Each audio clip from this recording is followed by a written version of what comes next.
William, your videographer from Two Hats Publishing. Welcome to the College of Complexes, being held at Barbeck's Restaurant at 8949 Garland Road, Dallas, Texas. Gently embracing the east side of White Rock Lake. When I entered, I was greeted like coming home to Grandma's house, warm and friendly. When visiting the Barbeck's Restaurant, tell them you want your reservations for the next College Complex class. Welcome to the College of Complexes. This is our 254th meeting since we started in February of 2009. We put a speaker on every week, a different subject. We require a speaker to take a position on an issue or express a point of view. They have to be for or against something. We don't care what it is. We give an hour to make a presentation. If they go over an hour, we cut them off. If anybody interrupts the speaker, remind the interrupter. We only listen one fool at a time. That's one of our rules. Then we have question and answers, not speeches. Then we have remarks, rebuttals. Everybody in the audience gets 5 minutes at this podium to respond to the speaker said for or against. The speaker gets the last word, gets a comment, and close the meeting. That's how it works. But before we introduce our speaker, now's the time for announcements. Does anybody have any announcements they want to make? Now's the time to do it. Get it out of your system.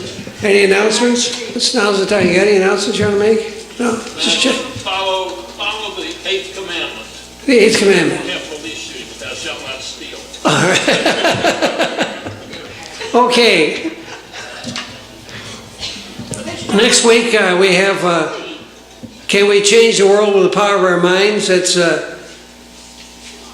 Pat O'Connell will talk about that. The following week is Join the Math Revolution, no pencil, no paper, no calculator. That's with Kenneth Everett, master educator and motivational speaker. He'll be here.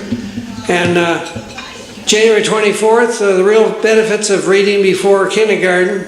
It's on your itinerary. I don't want to read all this. January 31st, we have Lone Wolf Gonzalez and the assassination of Pancho Villa. That should be good. And February 7th, on expanding judicial foreclosures in Texas, that's with Judge Martin Hoffman, 6th District Sixth District Court. He's quite good. It ought to be good. And on February 21st, our speaker is here today, John Beasley. He's going to talk about why the U.S. needs a progressive party. That's in the itinerary. He's sitting over there. So he'll be a good speaker on February 21st. Anyway, our speaker tonight is Mike Ghouse. He's a writer, a pluralist, an activist. He's the first Muslim and perhaps the first non-Jewish person to commemorate the Holocaust. He's going to discuss how hate is one of the many sources of disrupting peaceful functioning of a society, and it's our duty, both individually and severally, to track down the source of such hate and work on mitigating it while guarding the safety of every citizen, bringing closure to the loose ends of many conflicts, and building cohesive societies where no human lives in apprehension of another.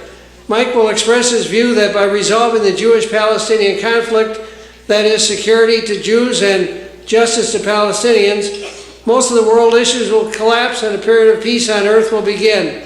He also will show how overriding desire to highlight our own blinds us from others' suffering and will awaken us to a sense of responsibility for creating a better world. So, without further ado, please give a very, very warm welcome to Mike Ghouse.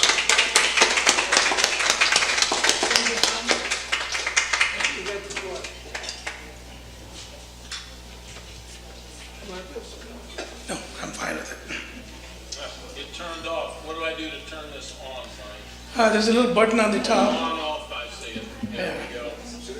Ready, set. How do I zoom on this? You don't need to zoom. I think you can just take it. There you go. Good evening. Good evening to you all. I am glad to be here. Tom, one announcement. Some of you may like here, some may not. I was a Republican for 30 years. On November this year, I decided to go independent. I was not able to connect with the attitudes, with the outlook on society, so I thought it's better for me to be independent. Anyway, I got four small items that I want to talk about. It is about carving out a purposeful life for this year, and every year after that. How do we do that? Then starting life with a clean slate. We got a lot of mess in our lives. How do we clean that and restart our lives? Then I talk about the Holocaust and genocides commemoration. The 8th annual event is happening on 25th of this month at the Unity Church in Dallas. And on 27th, we're doing it most likely at the National Cathedral in Washington, D.C. And then the last item is about gratitude. Gratitude is the key to keep all of us in shape, spiritual shape, mental shape, physical shape. With that, I want to go about, you can make life purposeful by doing a few things, questioning everything that is dished out to us, no matter who it is coming from, our pastor, clergy, parents, friends, teacher. We need to question and see if there is another point of view to that, or if that is the whole truth. And making an effort to see other points at the other side of the issue instead of blindly believing whatever is given to us. And expressing gratitude for every little thing we receive in life. And forgiving and seeking forgiveness often. Resisting stereotyping others. You look at one person and make a judgment about the entire group, and that is not good for the society. It has to be individuals that make the mess, not as a group. Be kind to at least one person a day. Just make an idea that today I'm going to be kind to somebody or the other. A kind word, a kind expression, it goes a long way. It brings joy to us and gives joy to the other person. And volunteering. Most of you are volunteers here. I think the best way to volunteer, at least 1 hour a week, is to volunteer for people that you don't know. Not your church, not your group, but someone complete stranger, and they will not see you again, and you serve them and walk out from there. There is a joy in it. And you may want to make that part of your life to do 1 hour a week for strangers. And respecting the otherness of others. That is part of my preaching, teaching, education that I'm working on. That is the definition of pluralism. That is respecting the otherness of other. You are who you are, I am who I am. If you look at creation or evolution or a Big Bang, no matter what people believe, we are here. We are for real. And if you look at the nature has created each one of us to be a very unique being. Everyone has got our own thumbprint, eye print, our own DNA, our own taste bud. Even if you grew up in the same family, same mother cooked the food for two siblings, they develop different taste for salt and sugar. So God wants us to be very unique, each one of us. We don't need to be copycats. We don't need to force other people to be like us. We need to let us be who we are. And respecting that otherness is God's will, God's intention. Those of you who believe in God. And respecting that intention of God for us to be unique is the highest form of worship. You can't praise the Lord more than that. Accepting God, you created each one of us to be unique and different. I praise you and I appreciate you. And then promoting my own little website. It's non-profit. It's called the GhouseDiary.com. I write about 200 to 250 articles a year. And at least 50 of them get published at Dallas Morning News and about 50 at Huffington Post and other places. Let me make a point. We can make our life purposeful, meaningful, but just doing simple things. Really not a complicated thing, but doing simple things, we can make it very meaningful for ourselves. We have the choice to do that or a choice not to do anything about it. Success is not necessarily driving a Mercedes or owning a big house. Success is determining what you want in life and achieving it, even if it is a small thing. And the successful people are generally achievers because their goals are very focused, very few, and they achieve them. And it is rather living what you want to live without other things. Nothing in life is more important than knowing yourselves. Who you are, what is it that you want in life, and how do you get what you want. Remember, no one knows better about yourself than you. I'm pleased to share some of my experiences with you, hoping that you can relate with some of those. Once upon a time, I was a very ambitious guy. I wanted to own the whole world. I wanted to conquer everything out there. Then after my divorce, and felt people are not driven equally the same. You don't have to conquer the world to be happy in life. You can be just as happy without doing all those ambitions. There was a time when I met people who didn't have any ambition. They were doing small things but never had the ambition. I never understood them. But when I went through that personal experience, I learned that you don't need to have the ambition or drive. Just living happily is what one needs to focus on, and they will be very happy with that. And another year is about, well, it's gone. We got a new year now. And we got to make some commitments to ourselves, not to anybody else. And how do we go about that? I have given some little cards, if you got the cards. And I'm going to start with the mirror, a small mirror. And in that mirror, I'm going to ask any one of you who would want to volunteer to look into the mirror.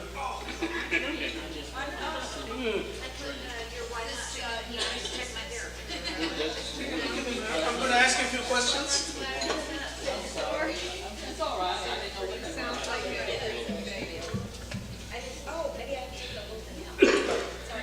Okay, you are looking at the mirror. You see yourselves there. And if you take few items of life like family, friends, financial, your profession, or spirituality, or volunteer, or your health, from each issue, if you look in the mirror, you may be satisfied in many issues. There may be one or two areas that you may not be satisfied in life. You're not happy with what is going on with you. You can just fake one word. You don't have to tell the truth. Tell me what is that you're not happy with, as an example.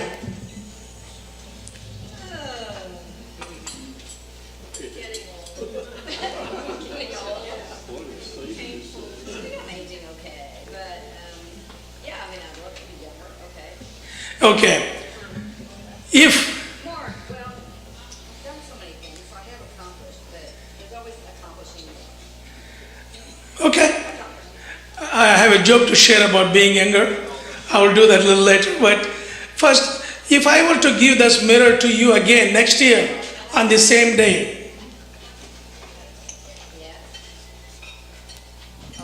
Yes.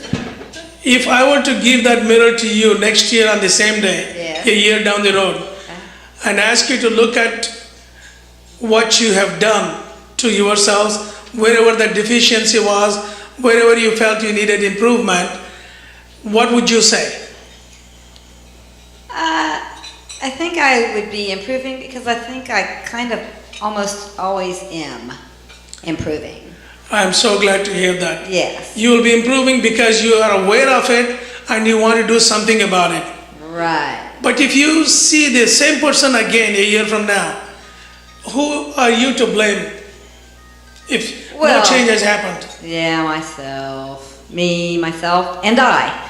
True. Yeah. Thank you. That's all I wanted to share. Okay. That is, if you look ourselves at mirror every year and ask ourselves, I'm not happy with my relationship, I'm not happy with my job, I'm not happy with my savings, I'm not happy with my relationship with my friends. Fine. What have you done that you can answer differently a year from now? If you do nothing, nothing will change. So the life is entirely in our hands. Whatever we want to make, we can make from that. So you got a little card there. If you don't mind, if you can write a few words on the card, you can number them, you can prioritize any way you want. Write number 1 as family.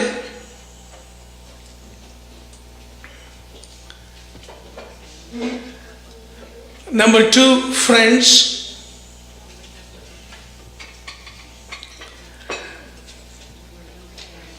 And number 3, financial.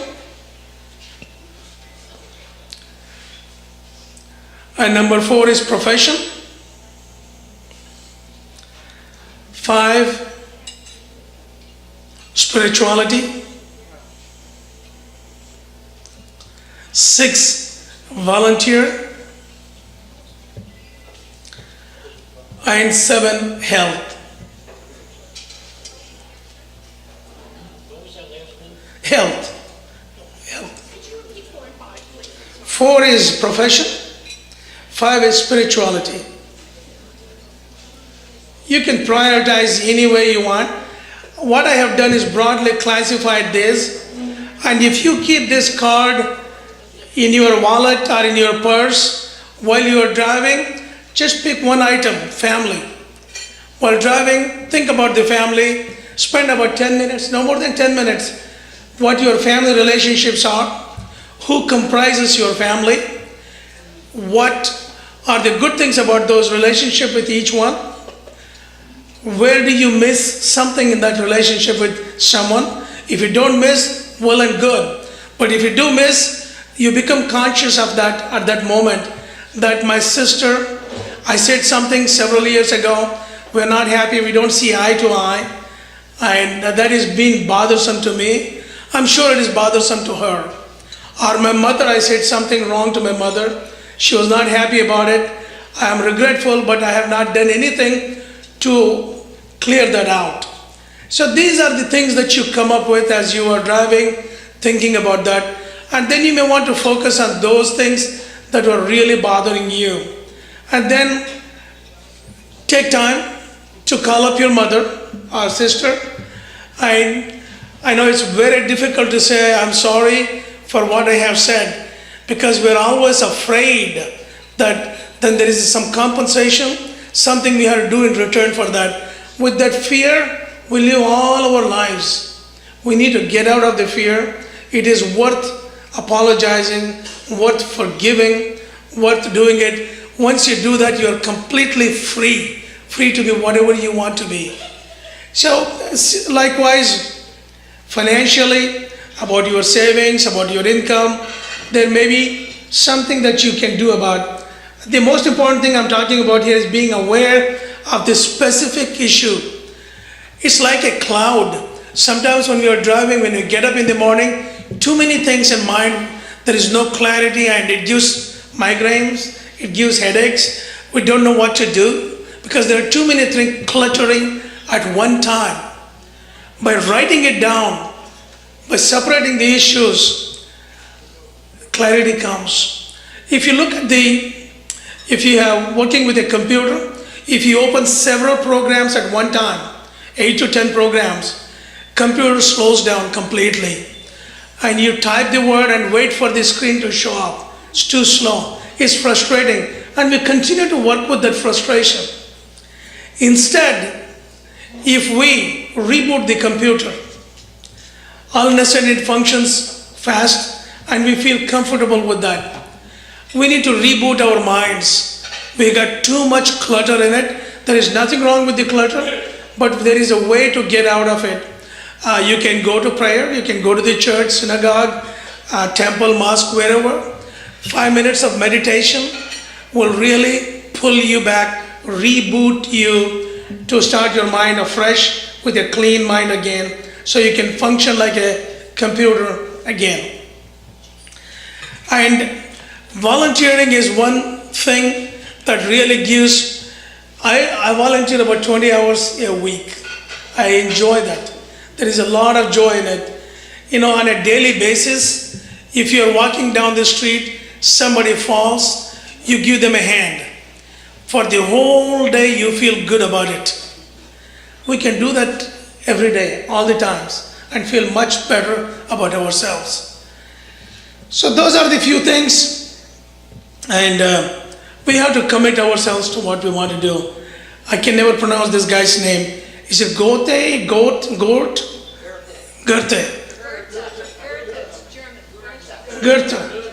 Okay. I tried to memorize, I played the dictionary, I don't get that word.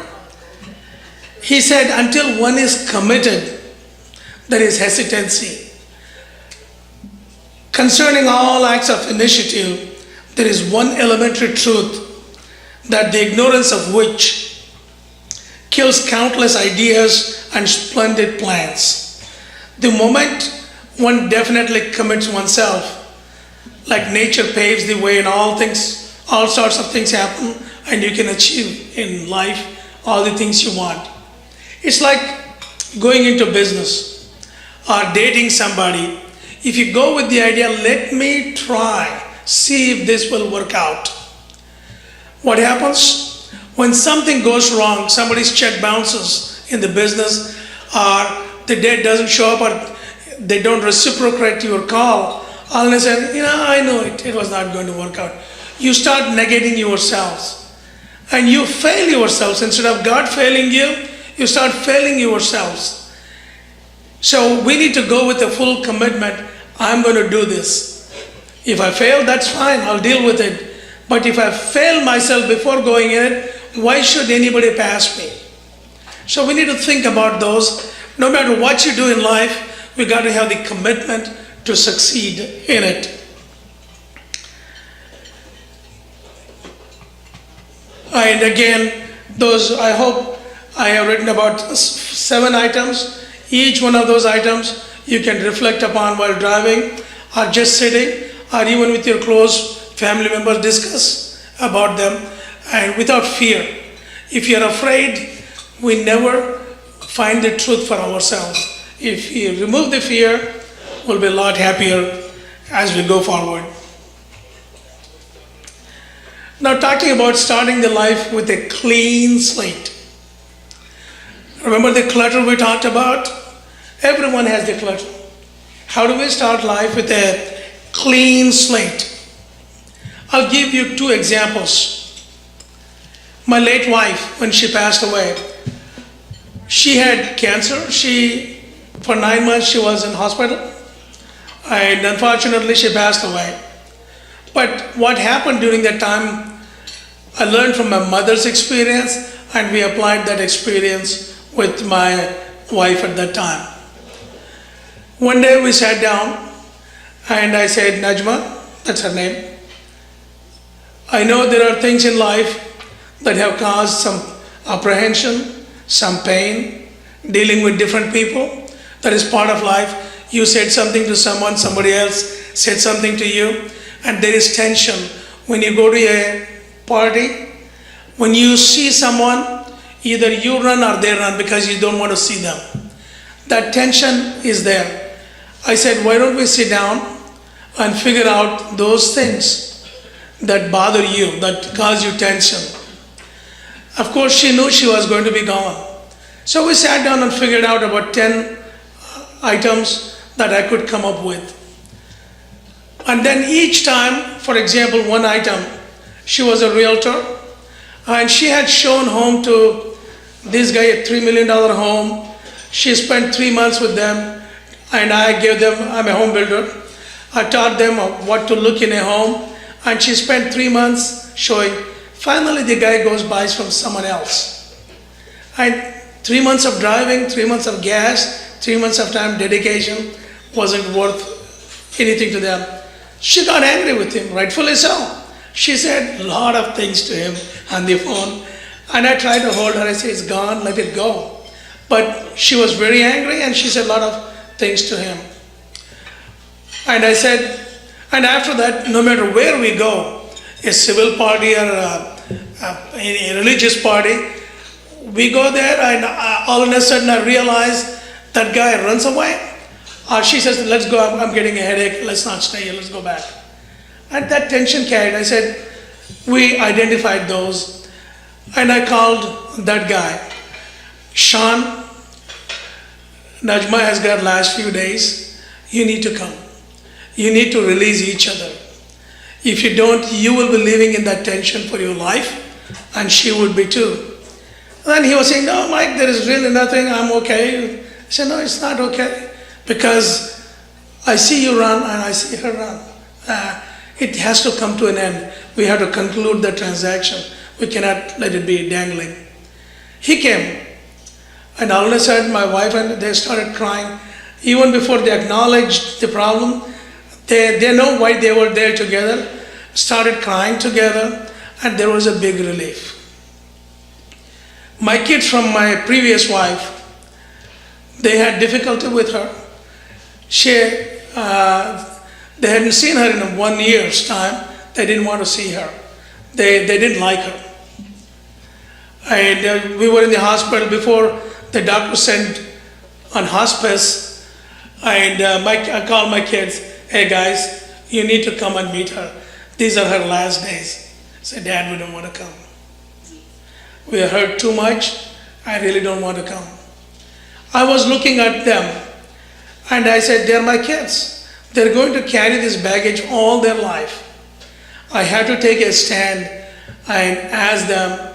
I had that right as a father to demand them, hey, you need to come. Believe me right now, I will explain to you later. Just do it for me. But ultimately, you are doing it for yourselves. Reluctantly, both my kids came. And there was an inner desire in my late wife. She wanted to apologize, but she didn't know how to do that. She was aware of the wrongdoing she had done, but she had no idea how to do it. She was afraid to say she was sorry. Neither my kids wanted to tell her that how wrong she was, that they were hurt. They just want to let it disappear. It wouldn't disappear. When the kids came, both of them, all of a sudden, my son, I think at that time he was 21. I'd never seen him cry. He started crying like a baby. And she started crying. These are all the little things that relieved her. One of the other things that she and I wanted to do, we always appreciate volunteers. There are some eternal volunteers. Wherever you go, they are working. So we had a lot of admiration for those people. And she said, I want to give a dinner for this. There were about 25 of them. Give them dinner just to let them know that we care, we appreciate how good they are. Selflessly, they are serving the people. And of course, we had only a week's time. I called all those guys. I said, look, we need to set up a dinner. You need guys to come up.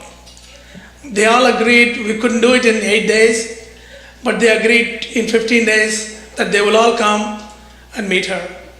And then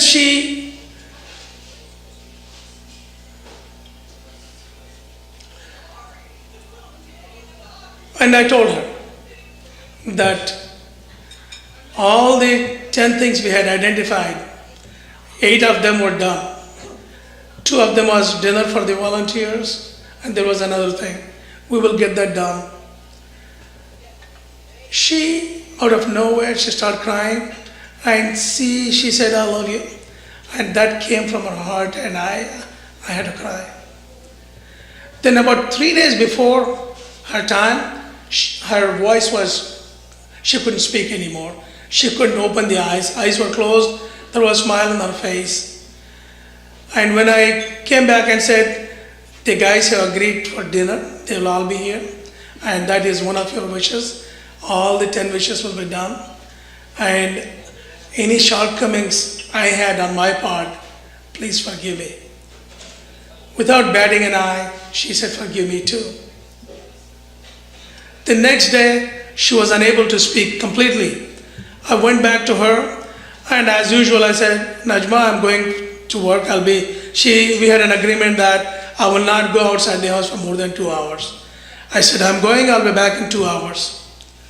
For a day or two, she couldn't speak. As I was walking out, I hear the sound, Mike! I was taken back. Her daughters and her sisters were all there, and they said, she's calling for you. I went back, and we couldn't believe that she was speaking. She said, I love you. And it was very difficult for me at that time. But she said that, and after that she didn't speak anymore. And the doctors, the psychiatrist told us that she was looking for a release. All the things that were holding her, we were able to release her, and she felt completely free, and she was ready to go. And she was a Muslim, and in the beginning she didn't want, when we got married, she just wanted to focus on her religion. She didn't have anything to do with others. But working with me for 12 years, she became a true interfaith person. About 8 or 10 minutes before she passed away, my Hindu, Christian, and my Jewish friends walked in the last day. We want to see her. Can we do that? So sure. She was lying, and we were doing all Jewish, Christian, Muslim, and Hindu prayers. I put my hand under her hand. It was cold, and I felt that last minutes are coming.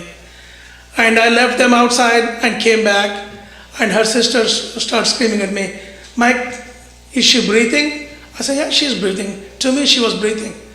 Then I looked at, she was not breathing. Smilingly, she left. Since then, wherever I go, I always ask everyone, you had some tension with your sister, brother, customer, parent, somebody. Clarify that. Remove the tension. You will be so much happier. And so I urge you, all of you, whoever it is in your life, if you had some apprehension, some tension, work it out. It's very relieving. You feel relieved. You feel complete. It's like a salvation. You completely feel free about it, and you feel good about it. And not only you, the other person feels good. So that would be my one small request to all of you. Tomorrow when you get a chance, all the people that you had tension, have the courage to call them up. There is no consequence to facing the issues. There is no need to be afraid of it. But the fear will be gone once you clarify. There is a joy in life. So much happiness is out there to be had. We just have to have that little courage to cross over and get it. My mother did the same thing. She had a week, she was in a hospital. She called, my father was a mayor of a town where I grew up. She was a mother to everybody in the town. She called everybody and she said, "This old lady has gone nuts. She's not going to die, she's just saying that." She called me. I was here in Dallas. And of course, first time I cried and I went. I was 4 hours late after she had passed away. But I was smiling, sitting at her body, I was smiling. My brothers and sisters, everybody thought I had gone nuts. Then I said to them, "No, I'm not. I'm smiling for the legacy she left." She called everyone and asked for forgiveness, forgave whoever was there. She went with a clean mind, free from every tension. And, so those two I wanted to share. Thank you for listening to me. And now I'm going to talk about the Holocaust and genocide event. How are we doing time? Okay. I want to share the little story about the Holocaust and genocides. When I was growing up, I read every book my mother read. I was 8 or 9 years old, I don't remember, somewhere near there. There was a book called Awaken, Killer of 6 Million Jews. She had that book, she was reading that book. And I wanted to read that book. My mother said, "No, you can't handle it. It's too painful for you to read. Don't read it." As a kid, when she was away from home, I stole the book and read, but I couldn't read it. I was going to show you a PowerPoint.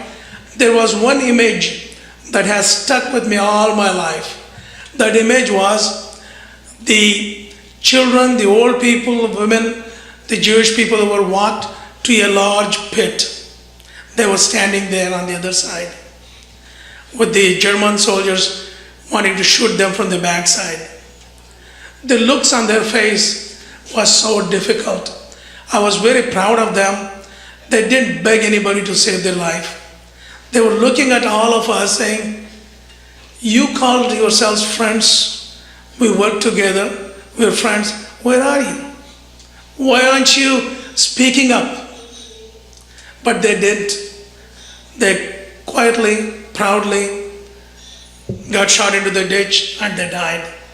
That scene has not gone from my life. Every time I see somebody, a police, harassing a guy who is helpless, who doesn't have anything, he's helpless, they're kicking and beating him, I remember that scene. What is the world doing about it? What are you doing about it? I have done nothing, I'm getting beat up.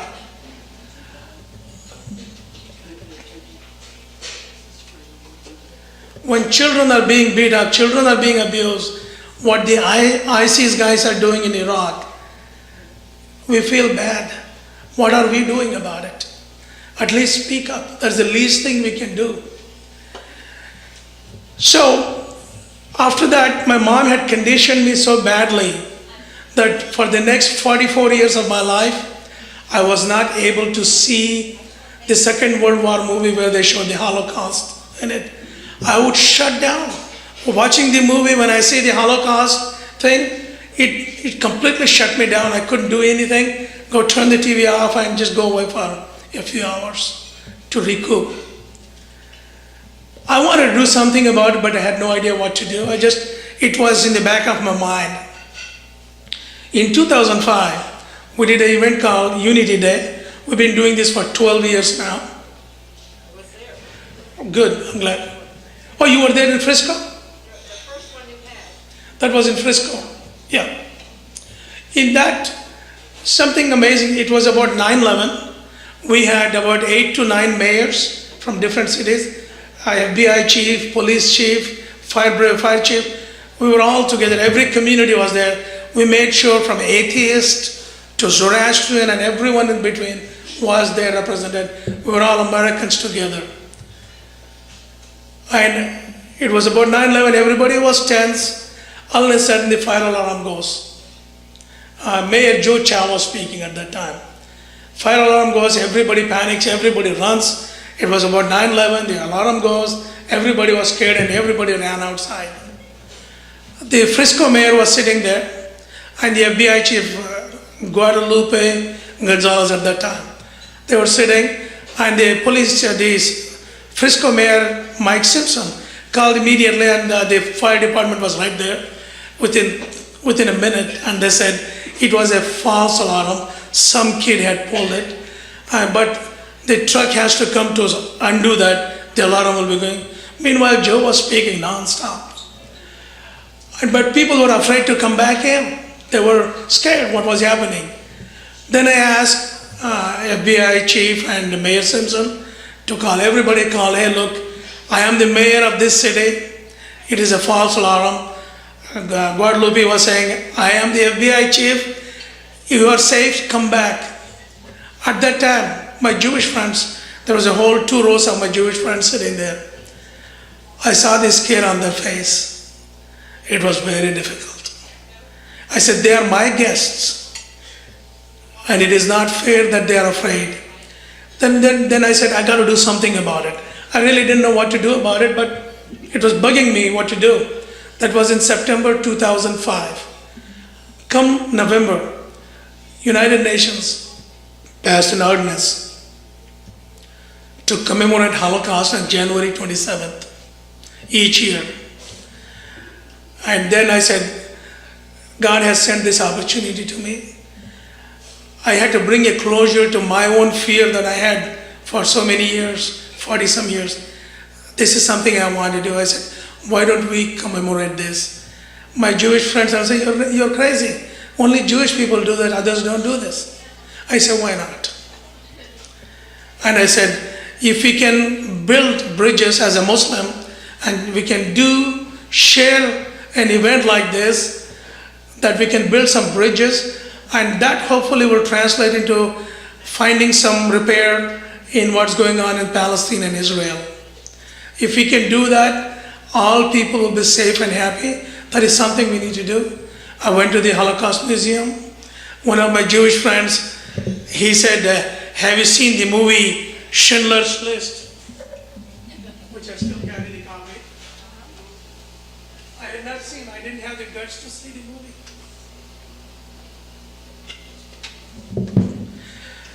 He handed this over to me. He said, take a look at it. I saw it. It was difficult. I wanted to run, but I said, no, I'm going to sit and watch it. I did. And then we went to the Holocaust Museum. We put the first Holocaust commemoration. Rosalie and William Schiff, they are the Holocaust survivors.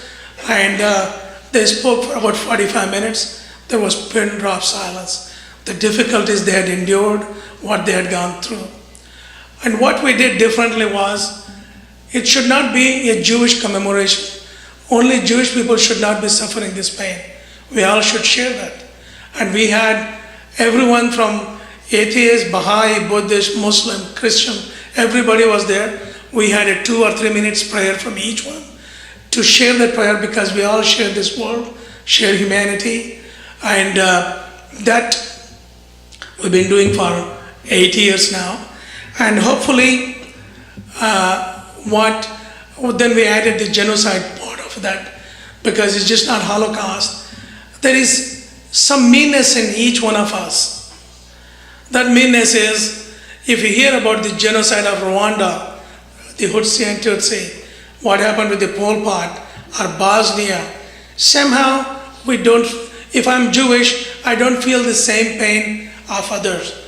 If it is a Muslim from Bosnia, they may not feel the same pain what Jewish people did. And that is wrong. We need to be able to feel the pain and suffering of everyone. When we do that, we become a full human. We can connect with the other people. And when we connect, we can create a better world for all of us. So we got this event lined up. I was going to show some pictures, but we couldn't do it. This event lined up on 25th January at the Unity Church. It's going to be a short 3-hour event. And people are again, I fully understand, people are reluctant to come to the event because it's very sad, melancholic. People want to come and enjoy, go to the concerts, enjoy, but people have difficulty going and listening. But if you do have the courage to come and sit and see what other people have gone through, all people, there is not a single group that has not been humiliated by the other group. Each one of us is responsible. As a Muslim, Muslims have committed atrocities. Jewish people have done, Christians have done, everyone has done. It is not to blame, it is to understand the inhumanity within each one of us, and how can we change that? How can we become humans and honor and respect everybody's life? And if you all could come, that would be great. I'd appreciate. And we are doing one at the National Cathedral, that is a big high place in Washington.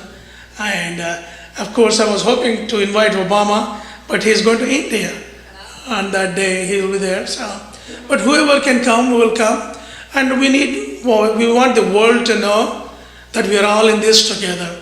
Whether suffering or joy, we need to celebrate. I also write what I call is the festivals of the world. For the last 20 years, whether it is Rosh Hashanah, Christmas, Easter, or whatever festival it is, Hindu, atheist, pagan, Native Americans, I write the essence of the festival. Not for, if I'm writing about Rosh Hashanah, for Jewish people it is very basic, it's nothing. But other people know nothing about it, they get some idea about it. So I write about all the festivals. I've been writing for 20 years, and thanks to Huffington Post, they publish it. It's called Essence of whatever the festival is. The more we learn about each other, the less problems we have. The reason we have conflicts in this world, no matter who, father, son, wife, husband, our nations, we have conflicts because we build myths about the others. All of a sudden, the Mexicans are like this, Jewish people are this, Muslims are this. We really don't know the fact. We just believe whatever is dished out to us and carry that inside us. It's time for us to question ourselves what is dished out to us. If you do that, when we learn about each other, a lot of conflicts fade away. It's like you and your sister may have not talked for 5 years, 6 years. or maybe longer. And one day, by accident, you and your sister meet in a party, and they don't want to see each other, they want to sit together. Then somehow, some third party makes you sit together. Then say, I don't want to talk to her.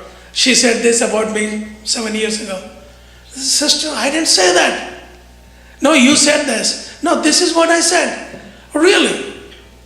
All of a sudden he says, for 7 years I built up this bias against my sister, not knowing the truth. All of a sudden this thing disappeared. Why did you hold tension for that long? In a public event like the Unity Day, in the third year in 2008, my Sikh and Zoroastrian friends came, and each one has to go speak for 2 minutes. I said, Mike, can we reverse the alphabetical order? We did it from atheist to Zoroastrian. Can you do it? I said, why? Why do we need to do it? I don't mind doing it, but what is the reason for you to ask that we reverse the order? They said, last time you went in the alphabetical order. When our turn came, the Muslims walked out on us. They hated us. I said, wait a minute. And they did? I said, yeah, they did. Then we said, hold it, don't run away from it, let's find out what it was. Then we figured out the time, and Muslims have a habit, if they pray 5 times a day, if the prayer time is 7:20 p.m., no matter what's happening in the world, they go pray. And Mayor Evans of Plano was our keynote speaker. Then I told the guy, they felt so bad and stupid. For 2 years, they had held against Muslims that they did it to us without finding the truth, what was happening. And when the mayor went to speak, she said, prayer to God for the believers is important. While I'm speaking, if the Sikhs, Muslims, Christians, anybody, if your time for prayer, just go, I'll be happy and proud that you did. So there are a lot of little things, but I will cut that short. All we have to do is ask them, is that what you said to me? If not, then why I'm holding it against you? There is a lot of happiness out there if we just clarify with people. Let's see. With that, the last item I want to share about is the gratitude. We shouldn't be bitching about anything in life. We should be happy with what we have. When I was 14 years old, back in my town, every Sunday, I don't like to use the word beggar, but that is the word they use. Beggars form a line, long line, and they pass in front of every home. My dad had assigned me clothes, food, some money. I'll sit in the door as they pass. I will dole out to them. There was one guy that I had seen him for 2 years. He didn't have the limbs, he didn't have the legs. He just a torso. And he, in the old days, if you remember the car tubes, the car tires had tubes inside. And he cut the tube and put it in the back, tied it, and he would crawl from home to home. And as a teenager, to me life was all about getting married and all the other things that go with it, getting a job, having a car. These were the ambitions you had. I didn't ask the guy why he's living, what is there for him. So 2 years down the road I asked him, his name was Apaya. Apaya, I'm curious about you. You don't have a wife, you don't have a house, you can't change clothes, you can't eat. What do you have in life? Why don't you just commit suicide? At that time, everybody was committing suicide in my town. If they failed in the exam, they commit suicide. If they didn't get the job, they commit suicide. That was very common way back in mid-60s. And I said, why don't you commit suicide? What is there for you? He started laughing at me. He said, young man, you won't believe if I say this to you. I said, what? He said, when I wake up in the morning, the blue sky looks so beautiful to me. I wait all night long to see the blue sky. I'm so happy that God has given me the eyes to see it. He said, when it rains, the smell from the dirt that comes out. It's so beautiful. I crawl outside and smell that. There is so much for me. Then he said, when I'm crawling down your streets, everybody cooks some good food. I may not eat it, but I enjoy the smells of the food. I hear the songs. He said, there is so much to enjoy in life. God has given me this many things to enjoy. Why should I want to die? I want to live as long as I have that life and enjoy and keep thanking the Lord. I just want to share that with you. There is so much to be appreciative, so much to be thankful. Anytime we feel ungrateful for whatever, think about the Apaya. He didn't have anything, but he was grateful and he was happy. And that is the secret to be happy, to express our gratitude to others, seek forgiveness, forgive others, and thank you very much. You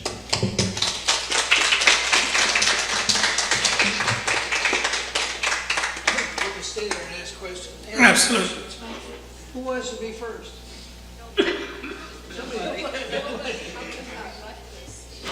Who wants to be first? Ask me first. Oh, I just have a question.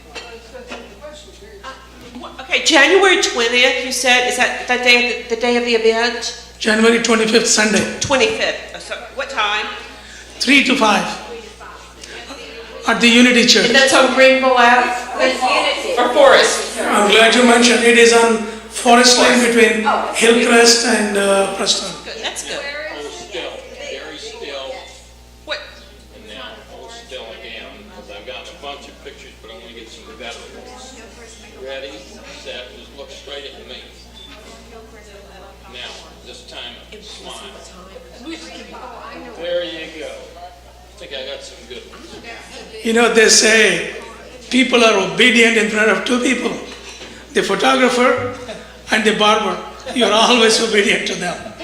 You do what they tell you to do. Photographer and the barber. Who wants to be next? Any questions?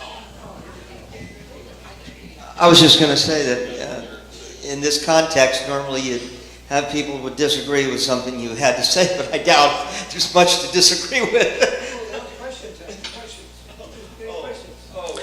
Any question? Yeah, well, I don't really have a question because you made it very, very clear. How have things worked out for you since your divorce? It's worked out fine. I mean, I just want to share, I'm glad you asked that question. When we were going through the divorce, we talked. And I said, we had 2 kids. And I said, if there is an accident, if I die in the accident or you die, if we build kids to hate each other, then they have to live with the other person that we maligned. It's not fair to the children. Let's not say anything bad to our kids. The fight is between you and me. Let's keep it to that. But let's not get children involved. Let's not put the pressure or burden on them. And to this day, it has happened. The wedding, my ex-wife and I are together every weekend with our kids. And we are very conscious. We don't want to mess up anybody's joy. And it has worked out fine. Thanks. Yes, a very interesting talk.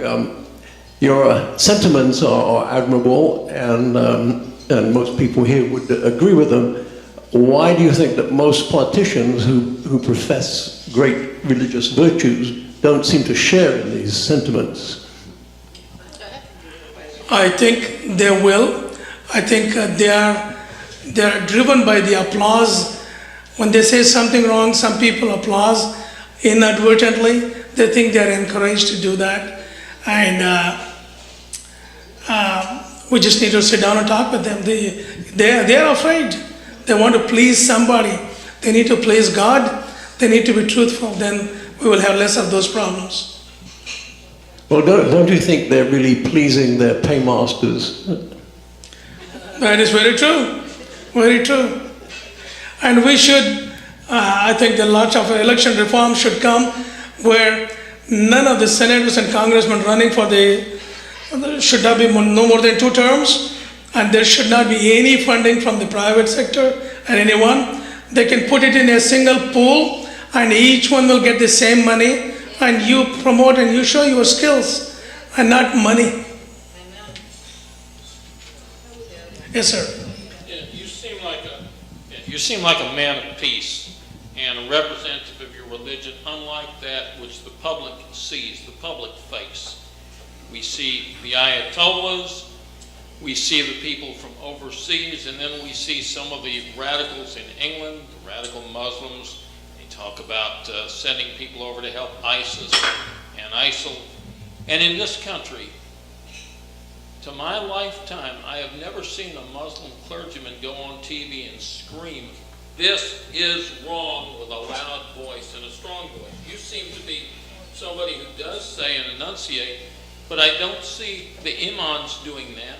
I never have, and I live to see that day, that we don't look every day and say, terrorist. There's always a preface. When I was a child, it used to be Cuban terrorist, it used to be foreign terrorist. Now, there's always one word that seems to precede the word terrorist, and you know what word that is. Muslim. That's right, and I don't understand why the clergymen and the imams, and I'm not talking about the black Muslims so much, because that's like a different religion in many ways, but you never see the imams come out and forcefully go on TV and state in a loud, clear voice, shouting if necessary, "This is wrong, we don't believe in it, and this is not a true picture." Instead, they're kind of mealy-mouthed and quiet.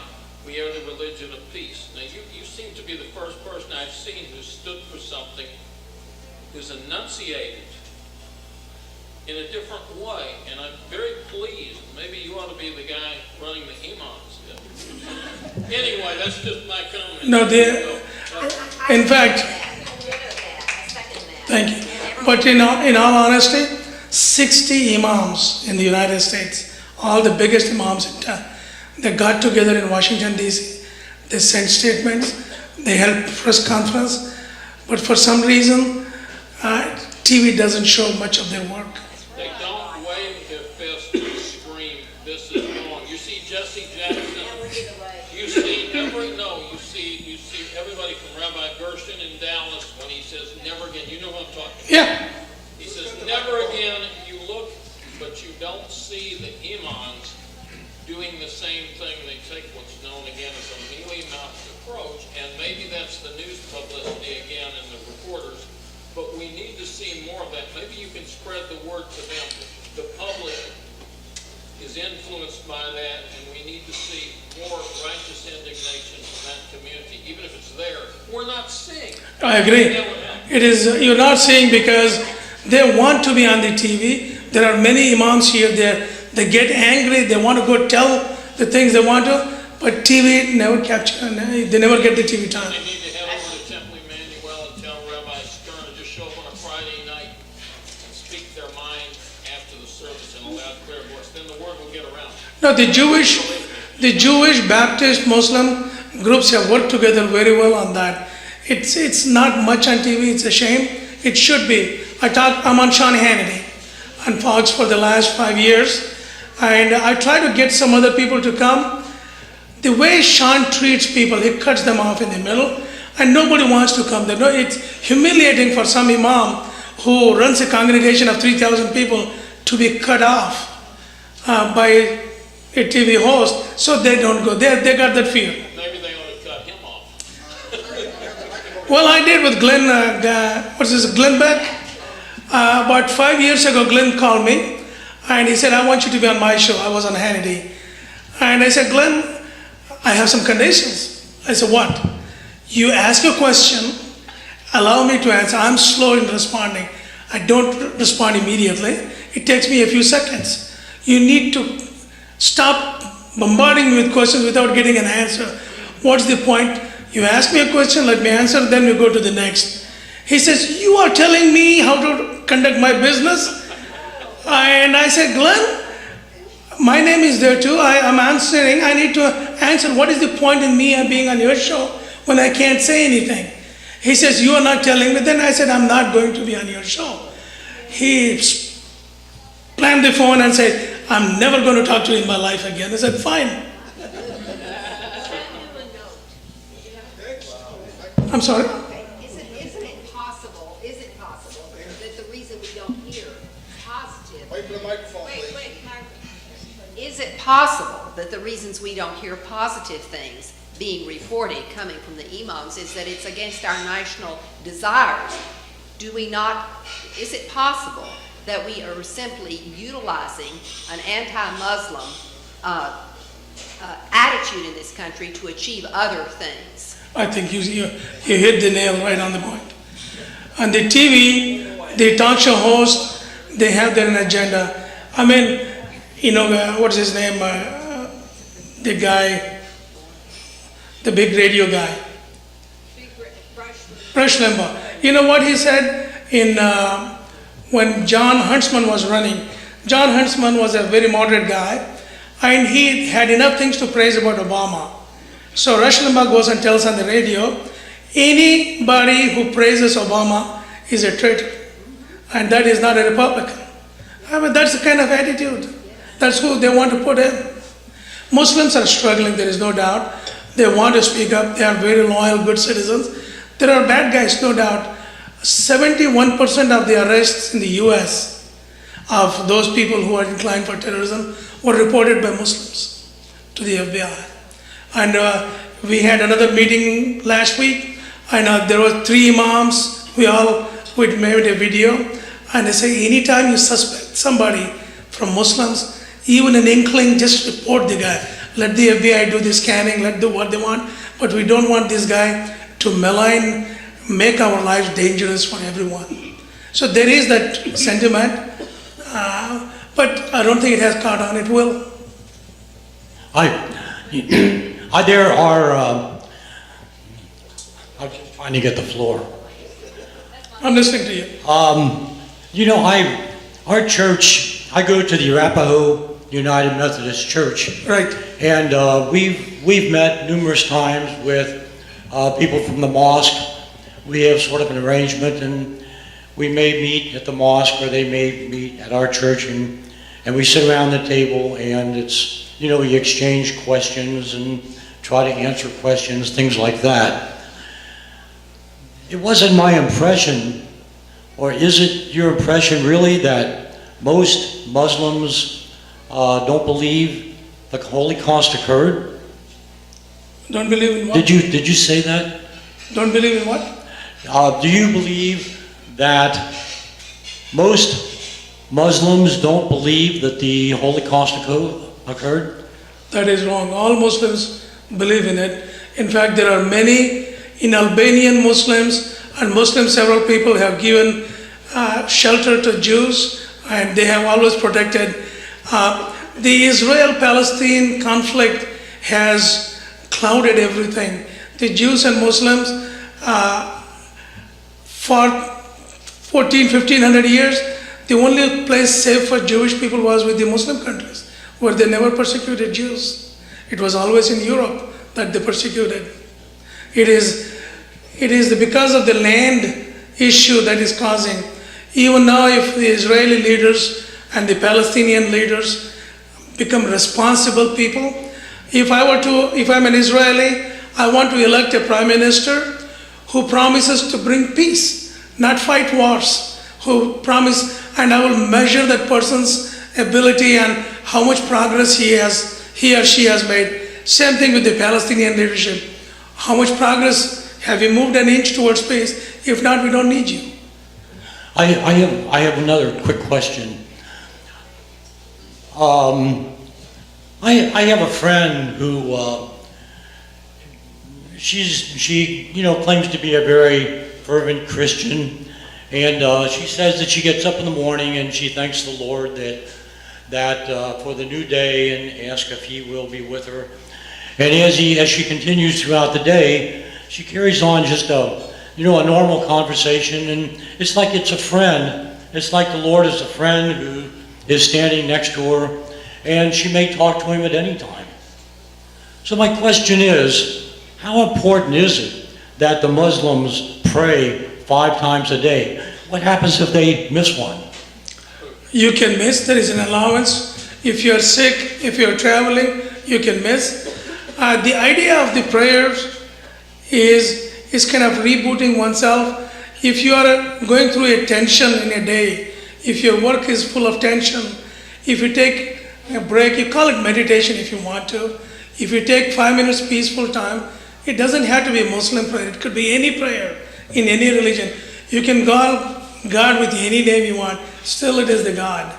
And that will bring some peace to people. There is nothing wrong if they want to pray 10 times. It's their own good. Actually, there is a story, sorry to say that, Prophet Muhammad, he went up to heavens to talk with God. And God said, well, everybody has to pray 100 times a day. And as he was coming down, he meets Moses. Muslims believe in all the prophets. He meets Moses. Moses says, Muhammad, go back. People will not pray for 100 times. Get something practical. And he goes back, and God says 50 times. He comes back down. Moses, 50 times is too many times a day. Go get something less. So he goes and gets 5 times. So Moses is responsible for getting for 5 prayers. That's the Muslim story. Okay, I had a question about partly what's on the little blurb about you, partly things that you've been talking about. There's so many conflicts going on in the world. We hear about them all over in Africa and the Philippines, et cetera, et cetera. And yet you say here, by resolving the Jewish-Palestinian conflict, security to Jews and justice to Palestinians, most of the world's issues will collapse, et cetera, et cetera. Yes. What would solving that do to Darfur or all the others? And second part to that is, how would you solve the issue? I wrote about it as a graduate paper over 50 years ago, the same issues. If you look back, most of the issues, conflicts in the Middle East have emanated from that single conflict, Israel and Palestine. Before that, there were not any conflicts. Most of the conflicts. I disagree with you on that. And Iran, for example, conflict with Iran. The only thing they cite every time is supporting Palestinians' rights. Certainly Iran's conflict it's been a is big based issue on in the that. Middle East, but there have been issues all over the world. Well, the that don't have terrorism, anything to do with it. terrorism, whether it is in Pakistan or Malaysia or it is all accumulated frustrations around the world. They see, not all of them, some of them see that West supports the tyrants that are ruling them. I'll give you one short example of goofy foreign policy that we have. President Obama in Egypt, when the Egyptians were protesting, Obama asked Mubarak to step down. The Egyptian people felt Americans are with them, not against them. If Jimmy Carter in '79, when Shah of Iran was terrorizing his citizens, had said to Shah, hey, you step down, the relationship with these American people and Iranian people, not you and I who change, we go, come and go. It's between people to people relationship. You step down, Shah, let people have their... Do you think Iranians would have hated us? Never. We were friends with them. They hated us because the tyrant we supported that was killing them and torturing them was our friend. We were supporting him. We didn't stop supporting. So we have had some foreign policy blunders. ISIS, for example, well, you think ISIS would have come if we had not bombed Iraq? We destroyed that area. And that's the product of that. If we had not gone into Iraq, what did they do, the innocent people? None of this would have happened. The Syrian conflict, the ISIS, they would not have been there at all. Even the Shia-Sunni conflict in Iraq, it wasn't there for centuries. There were flare-ups, but not killing like after we invaded Iraq. So we are at fault too.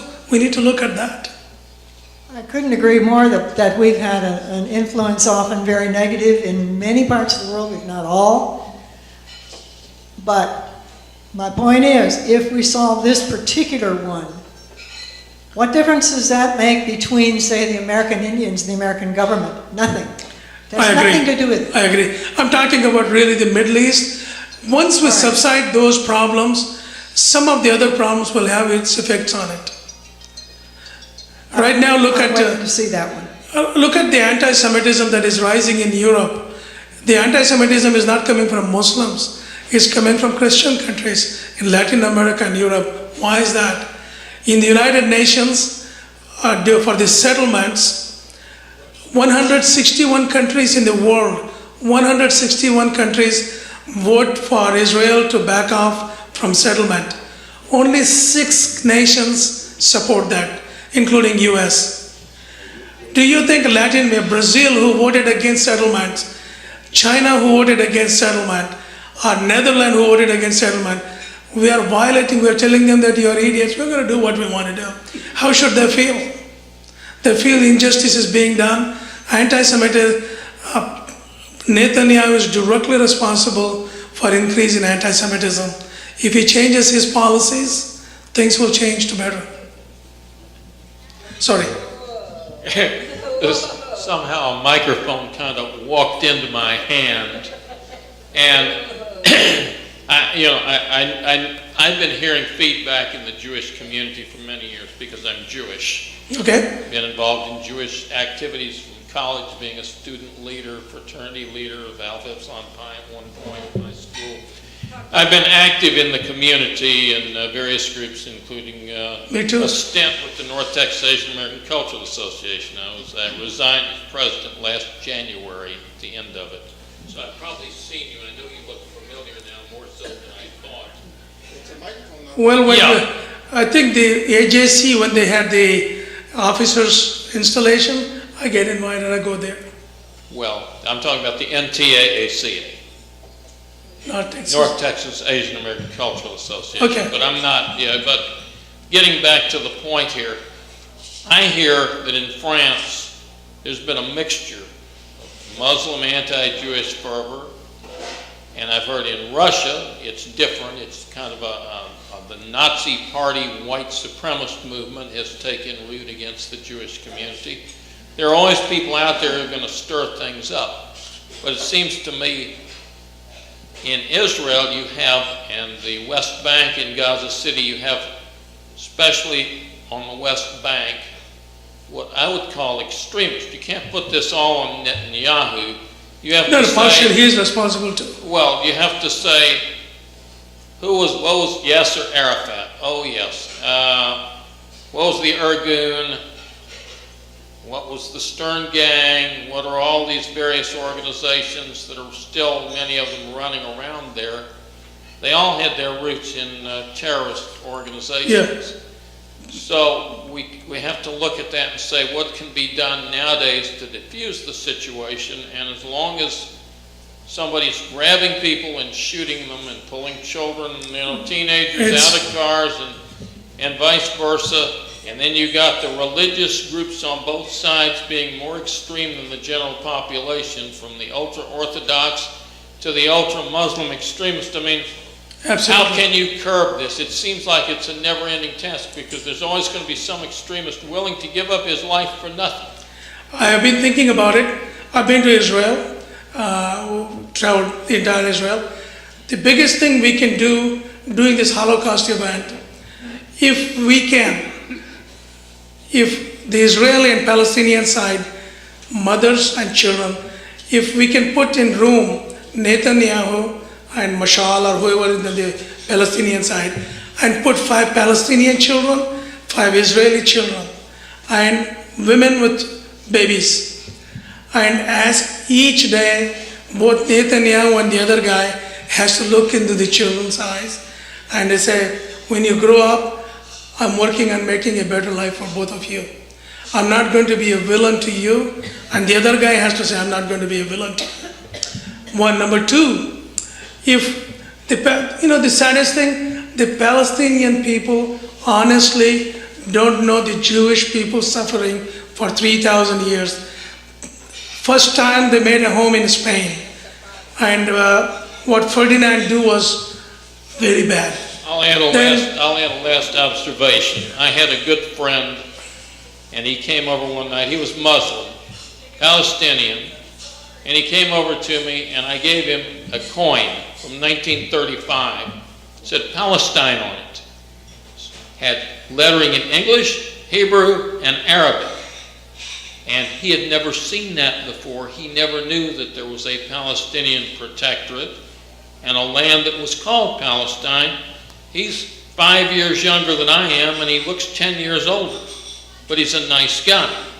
My point being, though, still, as long as the Al-Aqsa Mosque and the Wailing Wall dispute keep bubbling there, and they can't reach resolution on that, nothing will ever be solved, because that, for some reason, it would seem like they could say, well, okay, we'll open the Al-Aqsa so the Jewish can pray here these hours, and the Muslims can come to the Wailing Wall these hours. Nobody's thought, let's do that. Yeah, that's a good idea. It's too easy, isn't it? I think what we need to do is the Palestinians really need to understand the Jewish suffering they don't know. And the Jewish people need to know what the Palestinians, as on a human level, not on a military, not a political level, as human. I want to look into children's eyes and say, I don't want to be a bad guy to you. When you grow up, I want to build a better nation for both of you. I think what is missing is the human element. If people can sit down with children is very key. Both Netanyahu and the other guy need to see children in their eyes and say, am I going to be a bad guy for them or not? If we can do that, we can solve the problem. It just need to bring the human element to it. Both are good people, they are not bad people. It is just they are stuck in this quagmire. We need to get them out. Mike, you mentioned about the settlements. Israel is building a lot of houses and all through the West Bank and in that region. Those are the settlements. It's not working? You have to push the button. The settlements, okay. Israel won that land or captured that land in 67. So why can't they build in it? They've got hundreds of thousands of Arabs who live there in some measure of safety. They've got it pretty well. Why can't Israel build on its own land? They could once it is legally transferred to their name.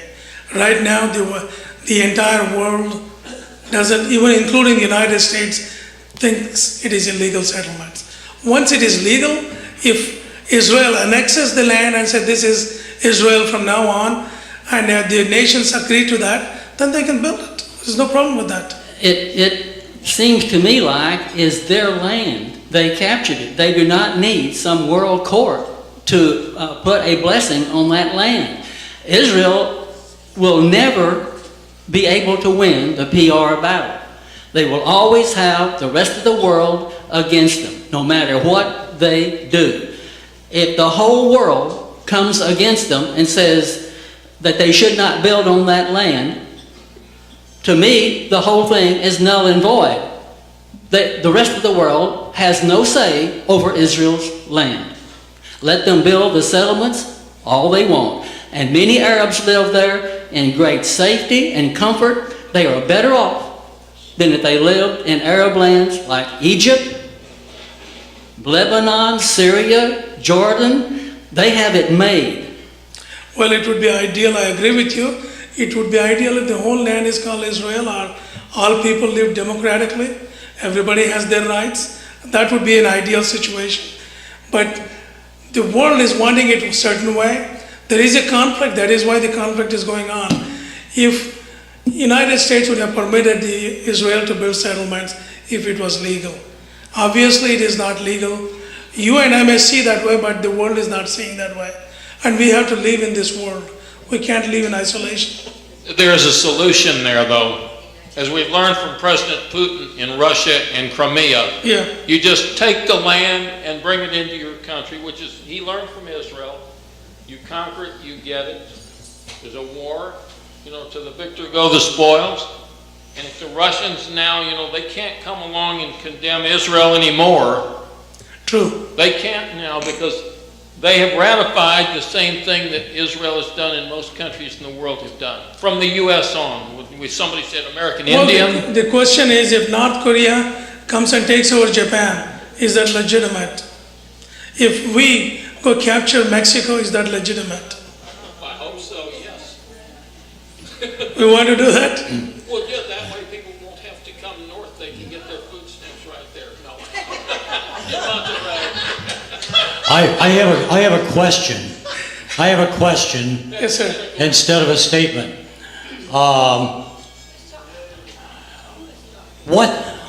What's the difference really between the Christian concept of the Jesus being the Son of God and Muhammad being the prophet of God, the infallible prophet of God? What's the question? Okay, the question is, you know, in my conversations with Muslims, they say, well, you know, Muhammad said such and such, so this is it. And you say, well, Muhammad, you know, lived, you know, what, in the 7th century. And they said, regardless, you know, Muhammad is infallible. Well, the Christians say pretty much the same thing. They say Jesus was the Son of God, and so he's infallible. So, I mean, what's the difference here? We have to learn to respect the otherness of other. If that's what they believe, that's what they believe. I cannot question. If I eat well done steak and you eat raw steak, that's your choice and my choice. If I tell you that well done steak is better than raw steak, you say, go wherever you want to go. I'm going to enjoy my raw steak. People, beliefs are conditioned. I'll give you an example. In Heathrow Airport 4 years ago, 3 of us, I was an atheist for a long time. 3 of us there was a Belgian guy who was an atheist who became Christian, and he and I were waiting for the plane and carrying conversation. There was somebody from South Africa. He came. I was a native and paganistic, and now I'm a Christian. So I asked him, did you study different religions before you chose to be Christian? He said, no, I did study, but Christianity is the right thing to do. And we were going on. Then I said, let me ask you a very blunt question. You have a grandson and I have a grandson. Let's switch. My grandson is a Muslim grandson. Yours is a Christian grandson. Let's switch them right now. You raise him as a Christian and I raise your son as a Muslim. I'll send to the highest learning center in Islam. You send him to the highest learning in Christianity. 20 years from now, we'll pit them against each other. What do you think will happen? The son you raised, who was born as a Muslim, is going to defend Christianity to death. And the other guy is going to do. Have fact changed, or is just a belief? I have a quick follow-up. If, I mean, I'm of the opinion right now that Christianity needs to be modernized. We need to consider when some of the concepts came into being, that perhaps they even came into being through a corrupt Catholic Church. So I feel like our religion needs to be modernized, and it gives me the shivers to say it, but I even question, you know, whether Christ was the Son of God. If I would pose the same type of question to a Muslim, they would say, no, we can't question this. I mean, we don't care if it happened in the 7th century. We don't care who this guy was who said it. It's infallible. We have to believe it.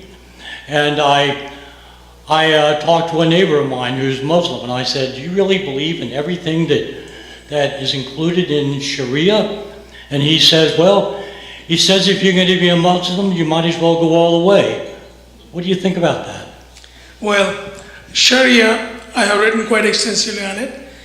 It is supposed to be during the time of the Prophet, if people came up with problems, he will find a solution for them.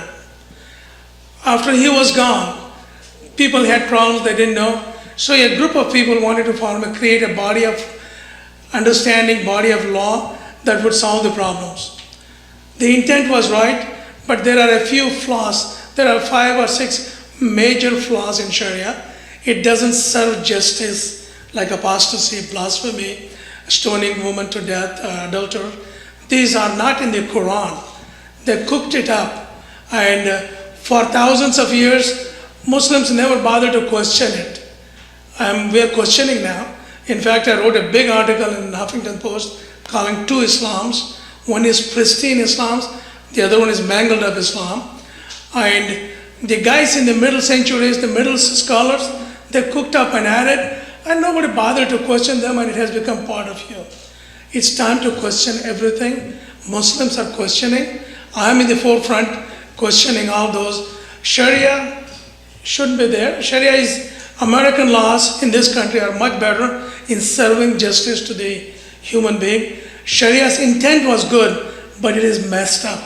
It is not, it is the application that is wrong. Intent is not wrong. So we cannot use Sharia. It is not coming in the United States.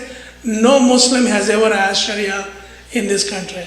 Well, I'm a lawyer. I had a case, and Judge Theo Bedard invoked Sharia law on my client who was a Syrian. And the reason it was done was to make sure that he couldn't run with a child to another country. So the judge actually, and you don't see this written, but the case was called the Al-Qarqaz case here in Dallas. And it may be the only case in the United States where Sharia law was invoked and put into a divorce decree as part of it.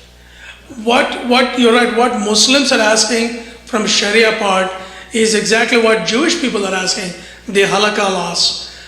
What happens is, if I and my wife, or if me and a business partner have a conflict between us, we go to the judge, and the judge offers a jury or arbitration or a mediation. We can choose whatever we want. Whatever we agree to, the judge passes the order, and that is effective. So in that process, the judge may say, go to your rabbi, whatever. Yeah, if my rabbi says, I'll agree with it. Or go to your imam. The imam says, even then, if the imam says to the Muslim couple, gives a disadvantage per Sharia, if he gives a disadvantage to the woman, you think the woman will take that? She will go to the court, she wants a jury and a trial, and that will not apply.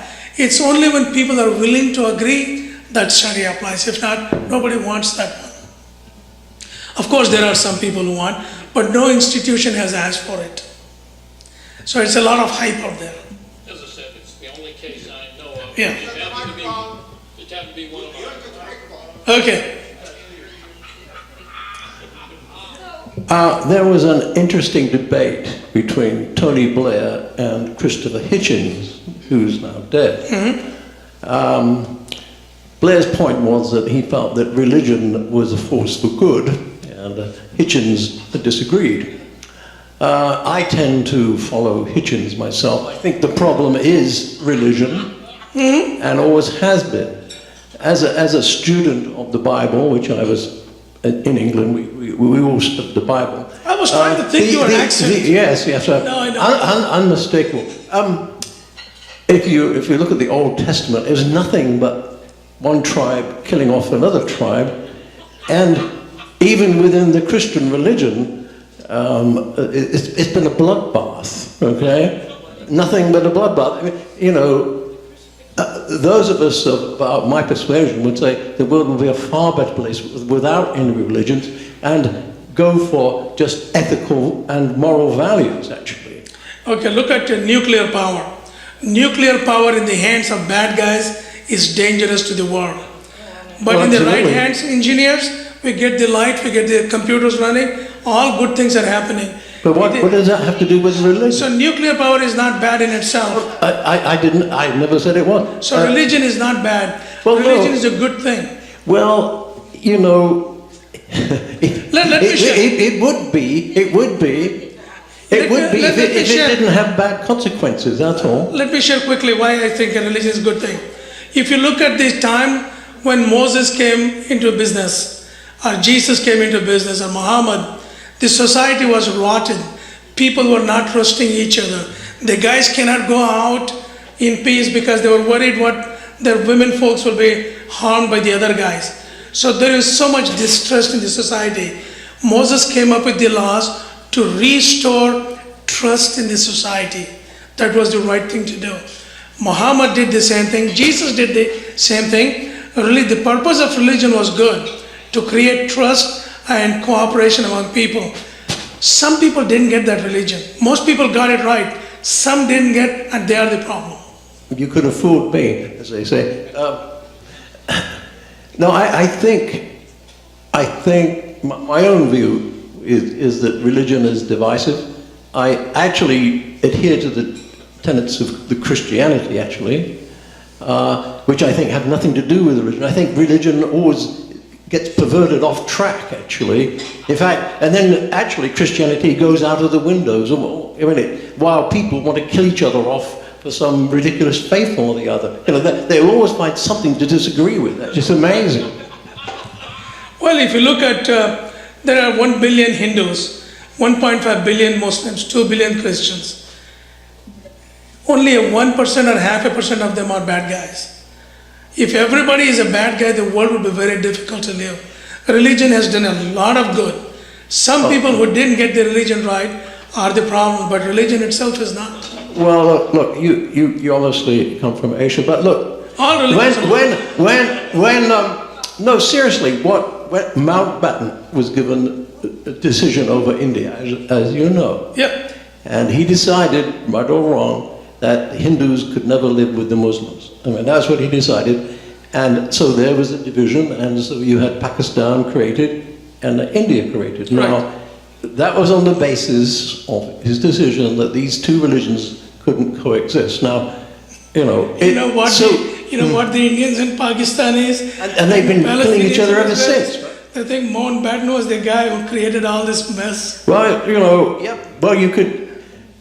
But that's been the history of religions. They've never... They're so devout that they'd rather kill each other than be friends. I mean, it's just amazing, actually. But religion doesn't teach you to do that, though. None of the religions teach. As a pluralist, I have studied all religions. None of the religions deeply tell anybody to go kill other people. Well, of course not. But somehow it reverts back to that. I mean, it's a... Everybody here, can I just say something? Think back to when you went to Sunday school or like... a microphone? Yeah, sure. Where? Look, it's like we're all born innocent. Okay, so we go to school. We're in first or second. We're going to our religious school. We're going to the services, and we grow up and we get this good feeling, and we start learning values through these stories that they tell us, especially like kindergarten, and how it's real simple, and then it gets a little more involved, and we grow up with I think a basic right or wrong, and all the rest of it that goes with believing in all those good things. And I think then it's up to us.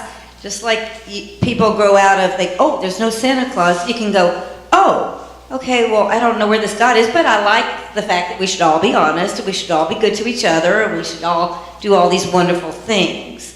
So I think in that way, religion has been probably a lot better than what if we didn't have it. So I think religion is really good. I think as adults or as we grow older, just more things happen, and people have their own psychological and other problems, and territory problems, and all the other problems that. But at least I think that as long as people aren't hiding behind religion or like I'm better than you because of this, I agree. That's the kind of thing that starts up the problems. That, like you're saying, the lack of respect. Which, if it's not going to be religious differences, we're not all born in the same city, country. We're not all, beautiful or ugly, we're also different. And so it's not so much a question, but I mean, where does it come? Oh, sorry. Okay. So where do we go from here? I guess because and what else is there that would be? The best thing to do is learn about each other. It's like you and your sister not talking for 10 years, then find out you really didn't say what she thought you said. Yeah. That is needed. That's more important, to know each other. Once we know each other, most of the conflicts will fade. Some conflicts will not go away. Some do. My last question is, do you not agree that the problem with religion is it's faith-based? It's dogmatic. It's like, I must believe this, and there's no gainsaying it whatsoever. And so, these, as if it's an absolute, and nothing in this world is an absolute, and yet religion says this is an absolute. You have to believe it, it's absolutely true. And look at what's happened in this country. 70 years ago, to be a homosexual was a crime. Divorce, etc. But we've seen a massive change in the attitude, okay? Now, these primitive beliefs all came from religion, and gradually they've been thrown off as being, incorrect. Now, so a lot of bad things come from religious beliefs because they're absolute, and nothing in this world is absolute. And the question is, do you agree or not? Well, I partially agree with you. Some of those beliefs are entrenched in people.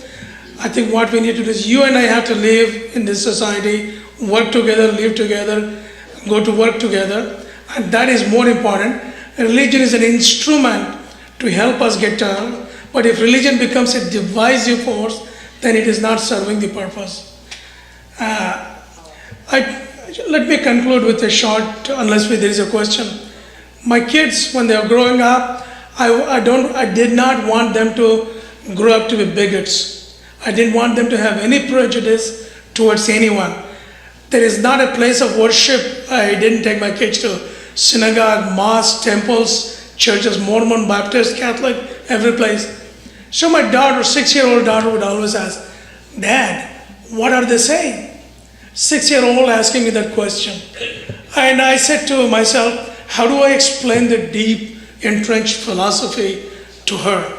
So I came up with something very simple, and I think that is the bottom line of, you go to synagogue, church, mosque, the real bottom line of their worship is thanking the Creator, thank God for the food, thank God for the parents, thank God for giving me life, thank God that I get the food. You can sum up in those 7 or 8 sentences in general. So I was telling her every place we go, she said, Dad, what are they saying? I would say that. We were at the Hindu temple. We sit on the floor cross-legged and we were chanting. And all of a sudden she says, Dad, what are they saying? And I came back with my standard answer. Sweetheart, they are saying that God is great. God created this earth. God gave us life. We thank parents. We thank God for all this. Then out of nowhere, people sitting on the floor chanting, she jumps up in the middle. She said, gee, cool, Dad. God can be worshipped in so many different ways. So that statement, I do teaching in pluralism, respecting every religion. Who am I to question your faith? That's your faith. My faith is as dear to me as yours is to you. Your faith does what it's supposed to do for you, bring some peace to you as mine does. So faith is not the problem. The problem is our attitudes. Our attitude should be pluralism, that is learning to respect the otherness of other and accept the God-given uniqueness to each one of us. When we do that, conflicts fade and solutions emerge. Thank you. We're gonna, well, now we'll have, you get to sit down and we'll have, anybody who wants to make any comments, they can. Anytime. You get to sit down now. Okay, okay. Yeah. Okay. And then you get the last word. Okay. So now is your chance. Who wants, you want to be first? Come on up here.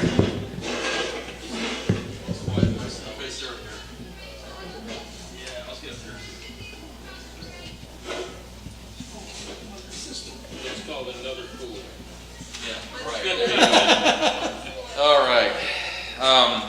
You got 5 minutes. I got 5 minutes? You sure? Okay. I'm sure you understand what ego stands for. This, okay. Can you hear me now? No. You can't? Can you hear me now? I'll swallow the microphone. Okay.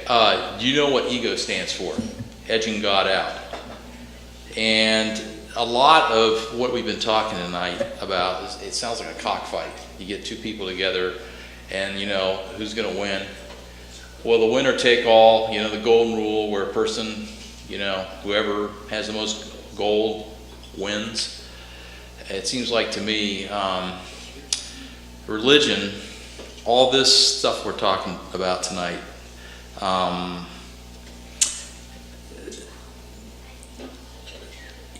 questions are this.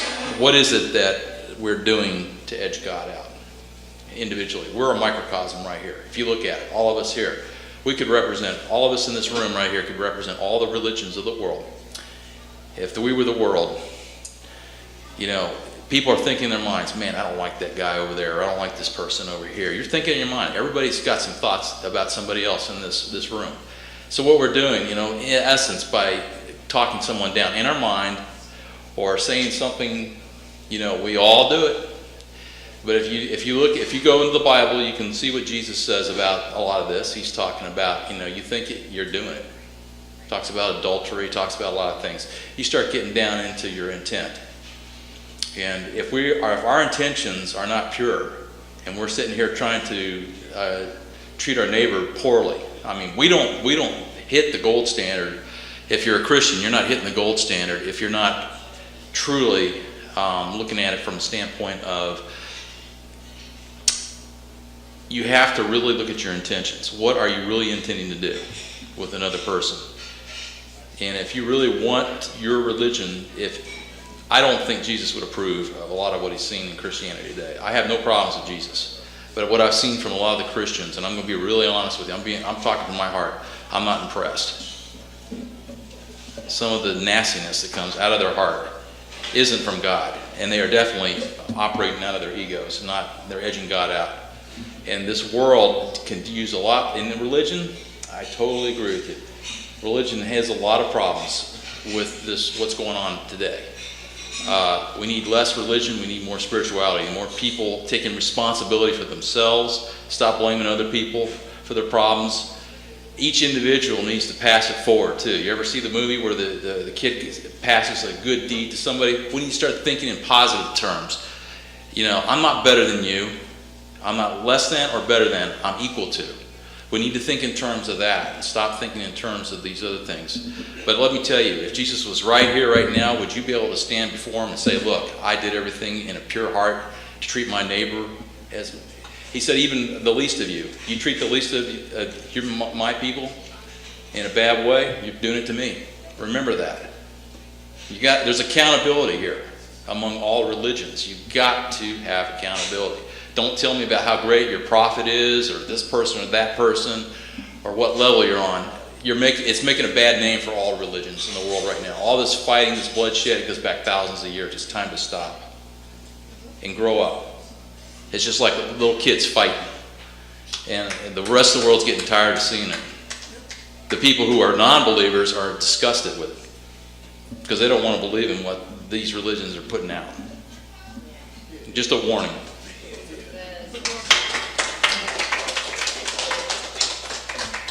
Okay, who's next? Are you next? No. Oh, come on up here.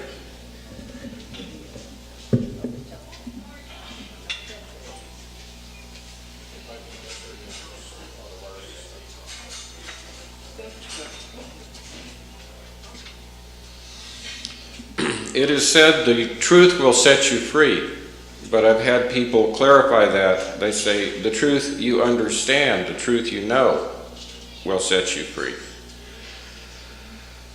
I was raised an atheist and grew up probably till age 15 with the doctrine of annihilation.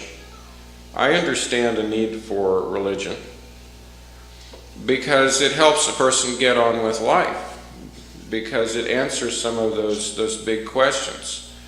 But there's a difference between belief and knowledge. A wise man once said, belief is a poor substitute for knowledge. I think we end up defending beliefs to the death on occasion, never having the knowledge that applies to that belief.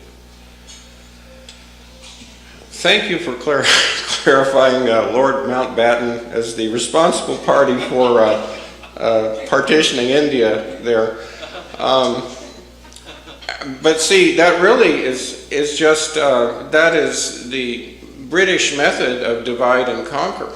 I've actually attended Indian plays where they have the British actors, of course Indians dress up as British, coming in and just causing division everywhere. So I think if you look at it, there are Muslims and Hindus living together in India today. And that's outside of Pakistan and Bangladesh.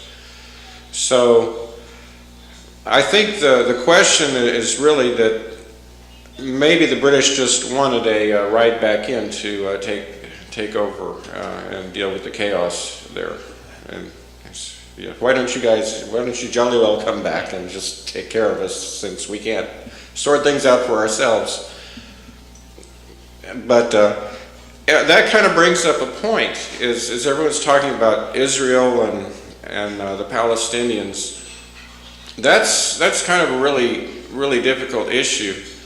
One of the interviews I did, that is parts of it are on this DVD here, is of Barry Hamish, who was a Israeli journalist and had a newsletter, Inside Israel, with Joel Boehnerman. And they were investigative reporters, trying to figure out what was going on, such things as the Rabin assassination and what was going on with, and I get some of the names mixed up. I think it was Shamir, Yitzhak Shamir. But what Hamish kept finding and discovering was that there was a element really against the people of Israel there, kind of coming out of Paris and the Paris Freemasonic lodges, and these were Jews. But what they were wanting to do is they were wanting to turn the entire Middle East into a Middle Eastern EU. And they have all these plans. Chamish and Boehnerman exposed that top leadership in Israel actually orchestrated the death of Israelis to promote this division, which would in the end cause, if they can keep the conflict going long enough, then they can say, well, we just can't have any borders at all. And it's kind of what governments do. And I once, at one point, knew a defense planner, and I mentioned, well, what if? And he said, well, if Joint Chiefs have a question like that, they just go to the shelf and they pull a ring binder off, and that's the plan on what to do, down to every jet fighter and cotter pin. And that's kind of the way government works. And the history of government and government control really is the history of false flags. If governments want to get something done, they'll go in, they'll become their enemy. So when you're speaking about hate is a manipulating handle, if you will, that governments use to cause conflict and then come in with the solution. And this has happened so many times, time in and time out. Everyone has, like they hold up like the Koch brothers. The Koch brothers, evil bad guys, the Koch brothers. Rush Limbaugh. Someone did some research, found out that the Koch brothers actually gave more money to Democrats over the last few years, last cycle, than they gave to Republicans. They're the rich elite. I mean, they're playing both sides. They want everybody beholden to them, whoever gets elected. Doesn't matter to them. They still want to get their laws passed that are favorable to them. And so we have to understand that wars are being created for a big plan, for a handful of people, for a financial elite. This is not out here. If we play into the hate game and into the division game, we may very well be sincere in whatever side we're taking and so forth, but it really doesn't matter a hill of beans compared to the massive fact of how we're being manipulated. Thank you.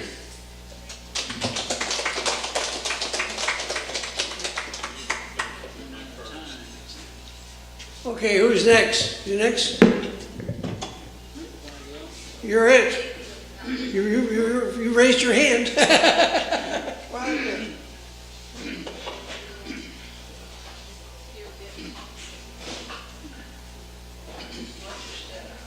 Yeah.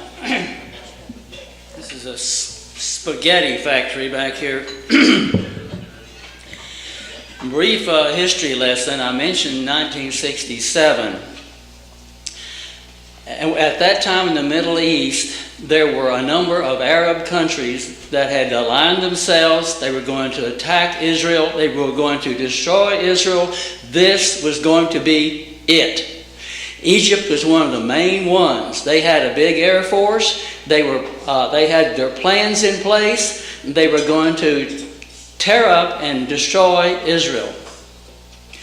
The intelligence gathering of Israel told them this is going to happen. Israel got the jump on them.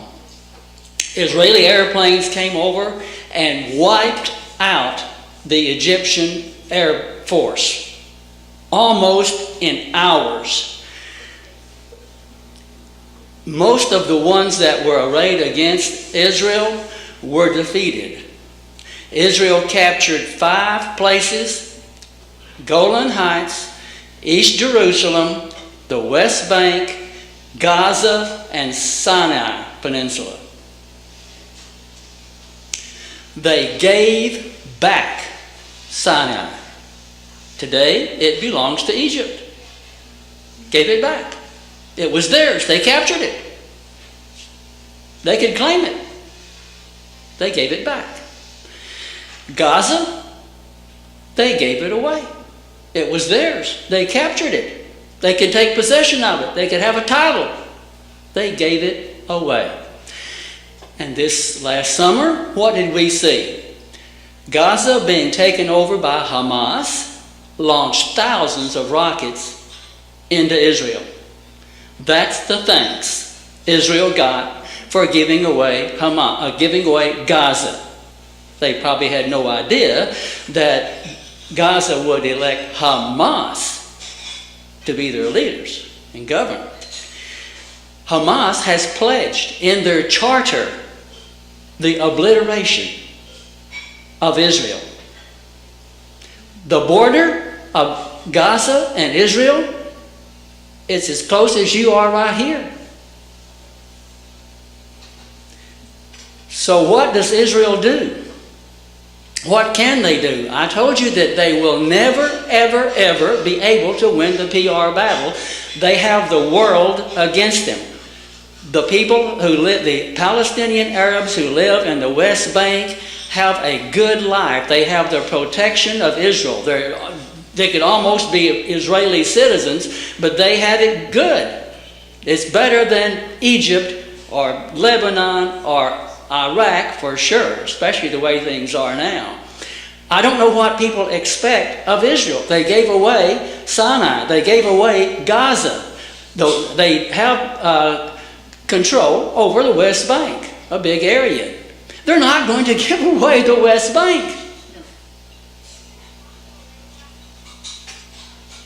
They're not going to give away the West Bank. And in my opinion, they're not going to let it be a Palestinian state. They know how to protect themselves. 67 and there's a 73 war, and never mind the one in 48. They know how to protect themselves. So I'm just saying, Israel is about as good as you're going to get. They do wage war and they protect themselves. And they're going to protect themselves. And any Arab nation who tries to attack them better think long, hard, and twice. Because they could be hurt and they may regret any attack on Israel. Israel are the good guys. They are the good people. They have given back property that has been legitimately theirs. And they are the ones that do wage a decent, good war. If they are fired upon, they are going to retaliate. So, something to think about.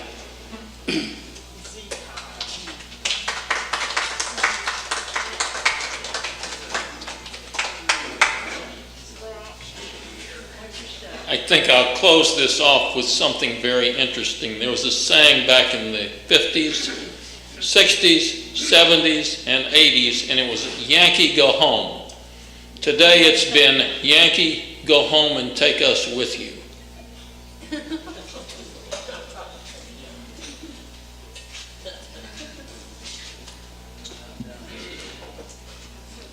Okay, before we put somebody on twice, anybody else wants to come on up here?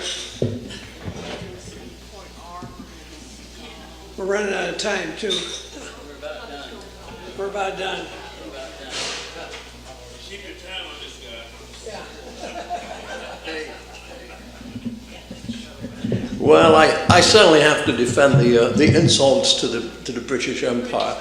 It turns out that in our imperial past we had the Palestine Mandate.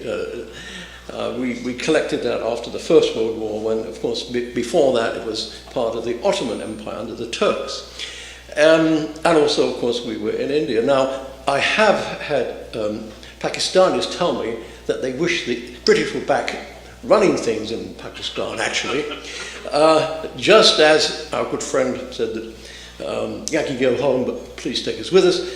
Living in London, it seems that half the Indians and Pakistanis are now in London. And same with Nigerians. Apparently, we tried to do our best. You know, we built cities, railroad, we built and so on and so forth. We gave them law, we gave them education. In fact, I met a Bangladeshi bank clerk who was proud of his London University A-levels he'd got. So, you know, there you are. You see, there's no gratitude in this world. Whatever you do for the best. And I'm sorry to say, yes, we were imperialists. Through dint of not having the money to sustain our armies around the world, we had to get out, give up India and so on. And we certainly got out of Palestine for the same reason. We said, well, folks, we've done our best. We can't afford it. Goodbye and good luck. For some reason, we get dragged back in by our friends in America all over the place, you see. And we're helping them out every now and again with very partial success, I must say. So there you are. You do your best in this world. You have good intentions, and then that's it. So I'm afraid you just have good intentions, smile politely, and be a gentleman, following the British model, and you can't go far wrong.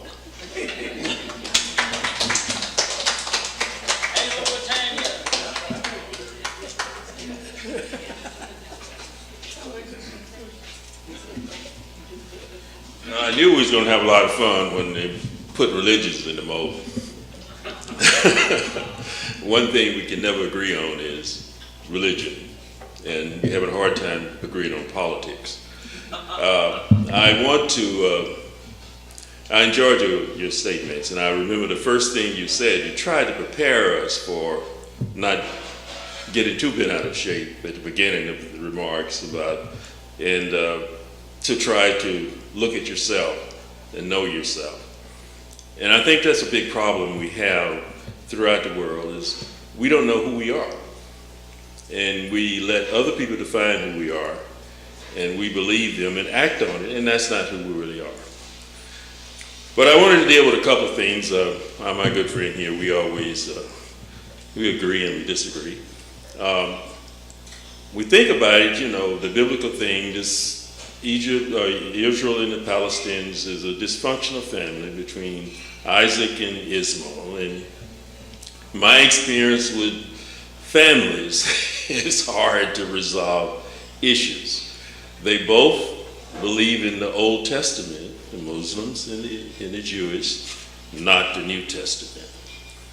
And so they have some similarities, but they deal with it differently.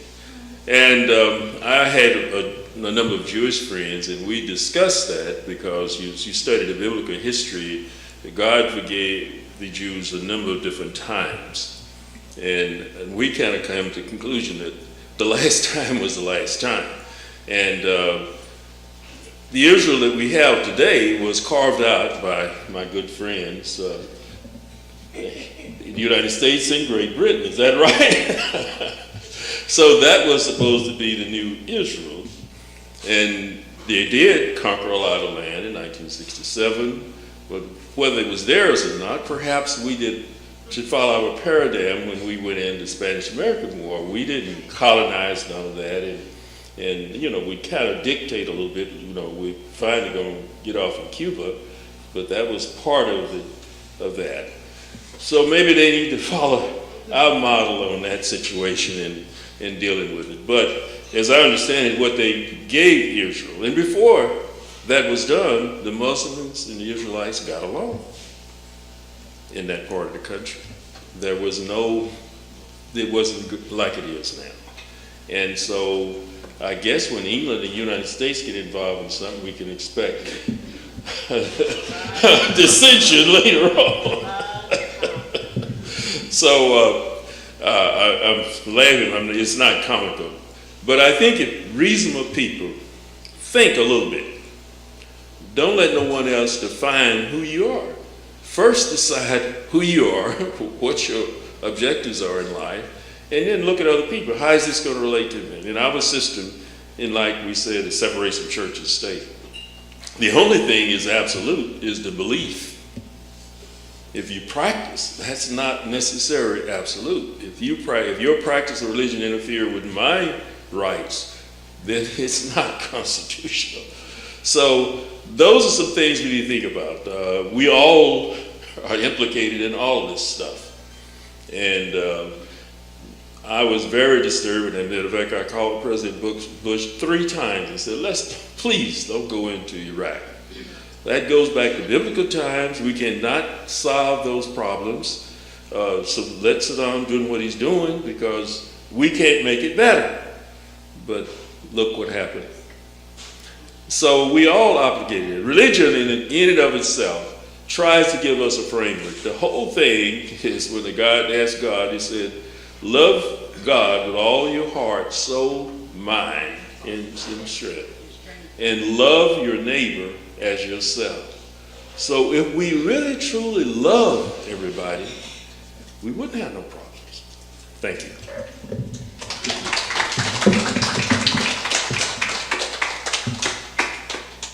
Okay, we running out of speakers? I guess we're running out of time. All right, I'm the last one standing. You had your time. How much time are you going to take? About a minute? No, give him this. All right. No. What else are we doing? Well, we're running out of time. All right. We're almost there. We're almost there. Anyway, I'm the last man standing, so I'll finish up. I want to thank our speaker for being here tonight. He did a terrific job.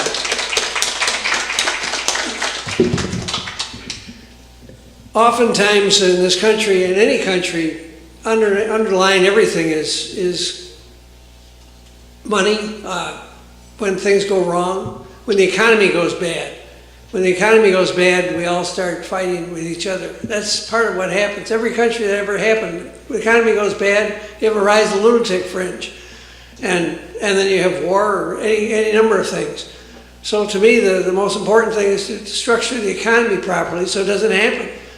Now in this country, we've since the Industrial Revolution, machines replace people. Machines don't pay taxes. People pay taxes.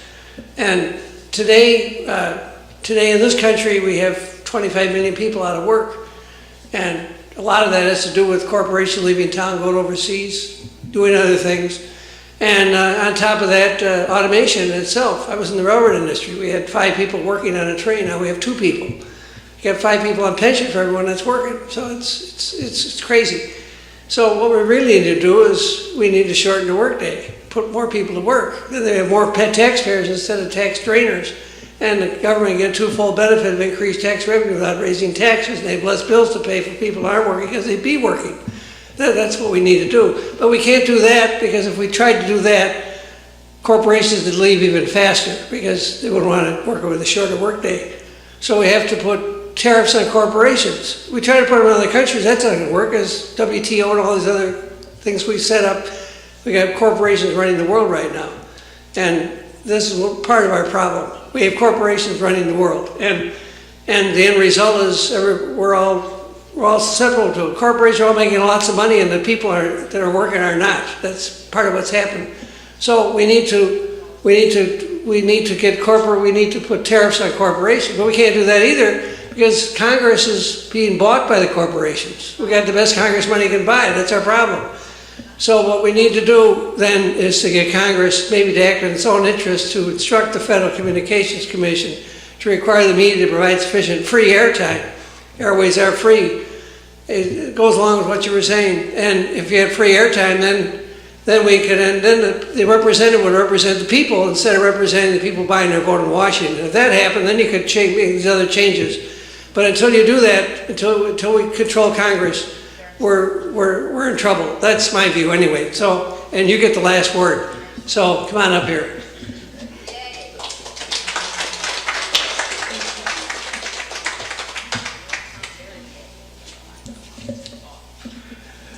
I appreciate the passion with which you all shared what you believed.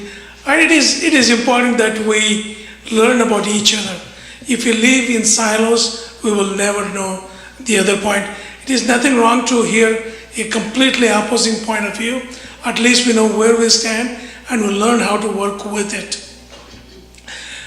Addressing what you said about conflicts, if you look down, there are only 3 types of genuine, authentic conflict. Space, your space, spiritual space, home, whatever you call it. Then you got sustenance, what keeps you going, food, water. And nurturance, that is your family. And if anybody messes with these 3, your space, sustenance, and nurturance, there is a genuine conflict. Most other conflicts about religion, they're all imaginary conflicts that can be resolved. When, not to use the word God too frequently, let's say God or whatever process created humans and animals.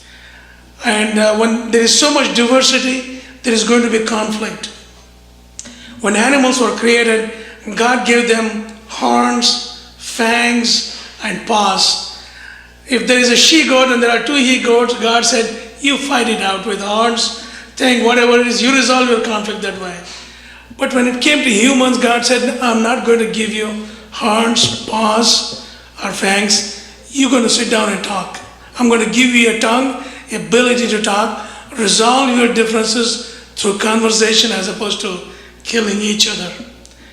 And another statement that I think you may like this one is, God has not signed a deal with Muslims, Jews, Hindus, or Christians behind other people's back.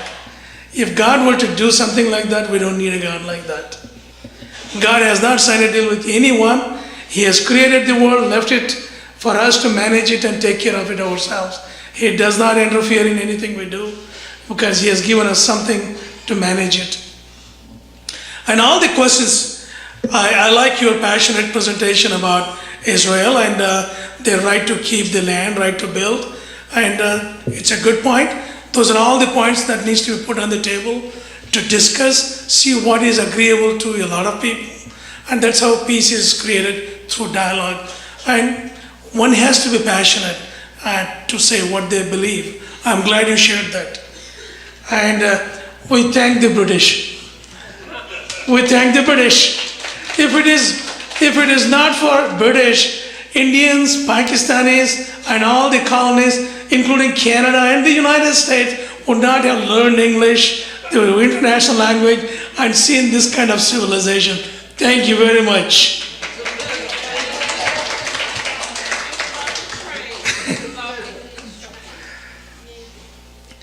And I think the conflicts are always going to be there. It is how do we sit down and work the conflicts with. The more the differences, the better off we are. And the more passionately we disagree, the better off we are, because we are honestly, genuinely expressing what we believe instead of just shooting our mouth off without saying something that is not in our heart. I'm so glad to hear you all said what was in your heart. And that's the right thing to do. And that's how we can sit down and figure out problems, solutions. And the bottom line is, if we can learn to respect the otherness of others and accept the God-given or genetic-given uniqueness of each one of us, then conflicts fade and solutions emerge. Thank you very much.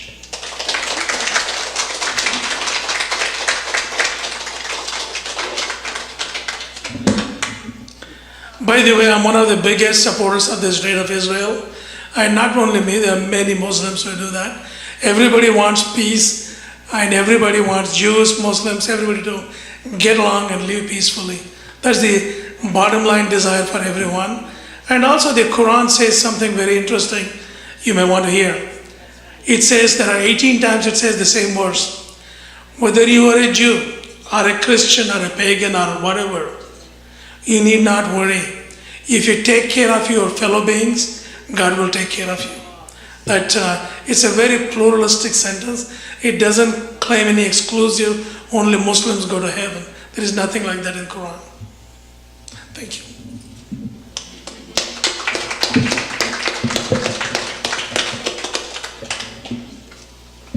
Thank you, Tom. I appreciate that.